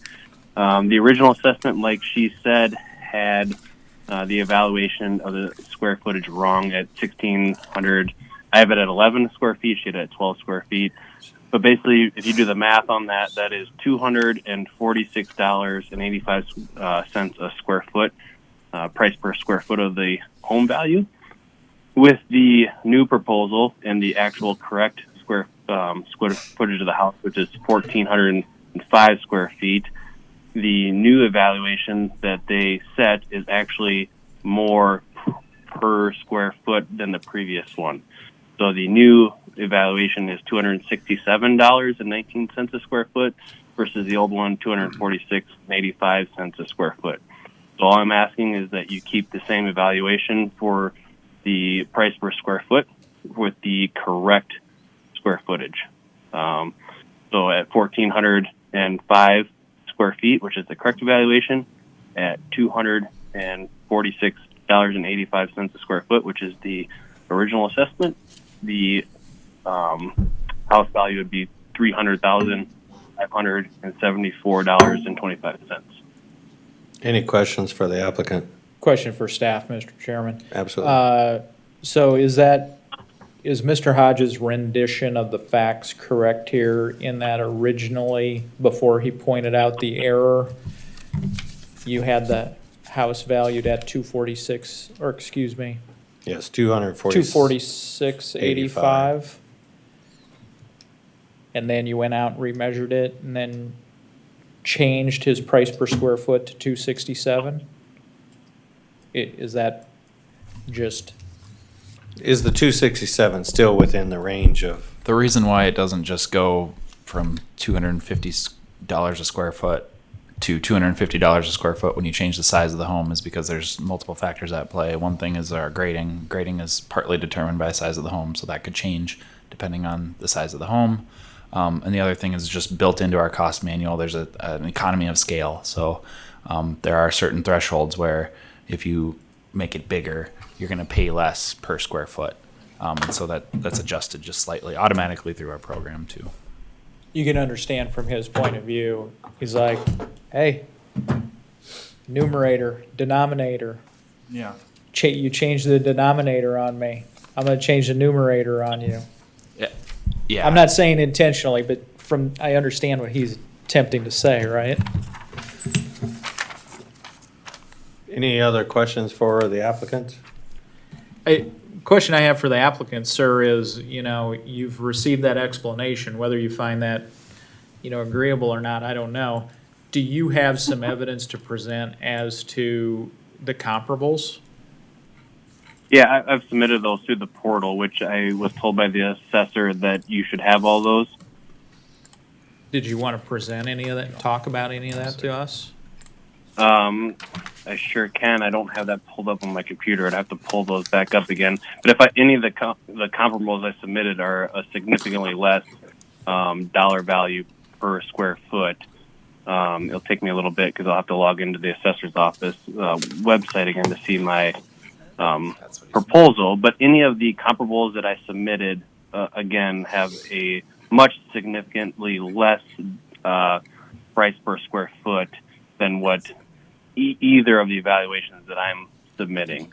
And again, all I'm submitting is that the county keeps the same valuation per square foot. That's fine, that they originally assessed it at, but now that they have the correct square footage of my house, to keep it the same. Yeah, Mr. Chair, I understand his frustration, you know. Somebody comes out to my house and tells me it's worth X, and then you point out, hey, government, you got the measurement wrong, and then they come back out and say, well, because this manual complicated formula says we have to charge you more now, even though you have less per square foot, but then it ultimately increases your overall. It decreased it overall. It did it? Yeah. And he's. It's just the square footage Yeah. price was, Yeah. went up. Not to his Yeah, baseline, though. Yeah. Yeah.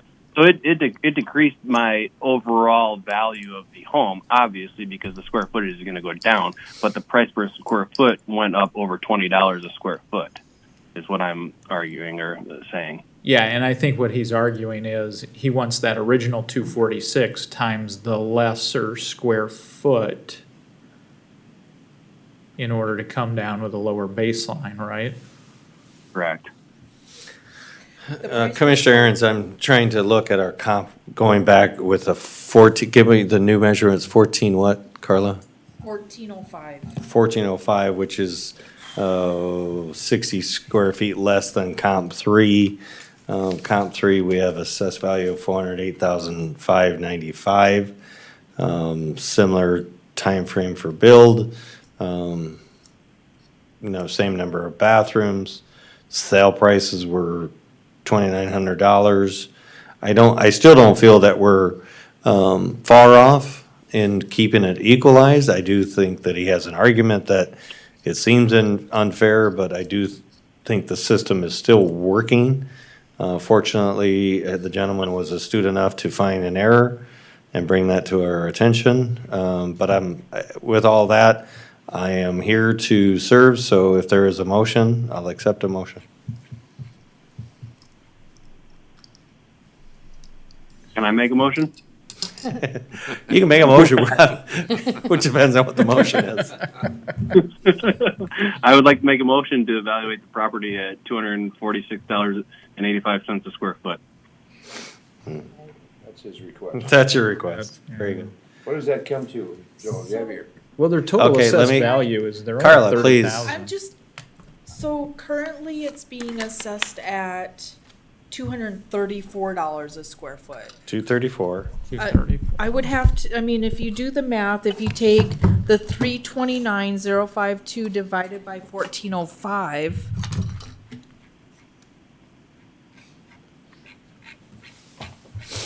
It's the last one. We get to take as much time as we need on this one. Isn't that $234 a square foot and you want 247?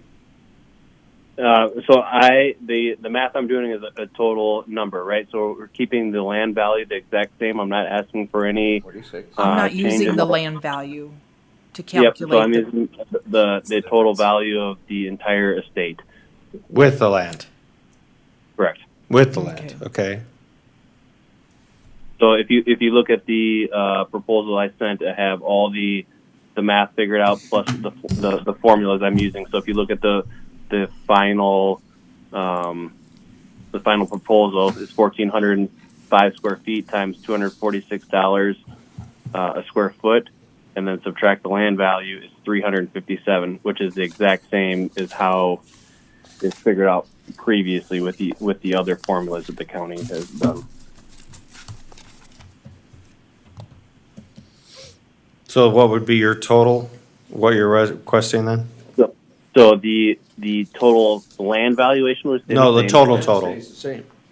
Well, it's the total assessment with land under your request. The total with land. Yes. Let me throw it into a calculator here. It'd be 300,547 plus 46,250. So, sorry, I gotta. Yeah, take your time. We've been here all day. We need to go through it carefully because I think where our eyes and ears are getting. 346. 42,705.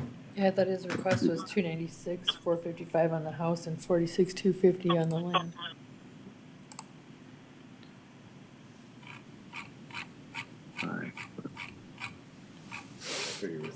So the total that I'm asking for with the land and the house would be 346,824.25. Which, and then comparing that back to comp 3, which is the closest in square footage, and we have that assessed at 408,000. Almost a $60,000 differential between what you're requesting and that assessment. So Are I these think- the comps that I submitted or the county submitted? I'm using comp 3 of what the county submitted. Okay, here, let me see if I can pull this up really quick.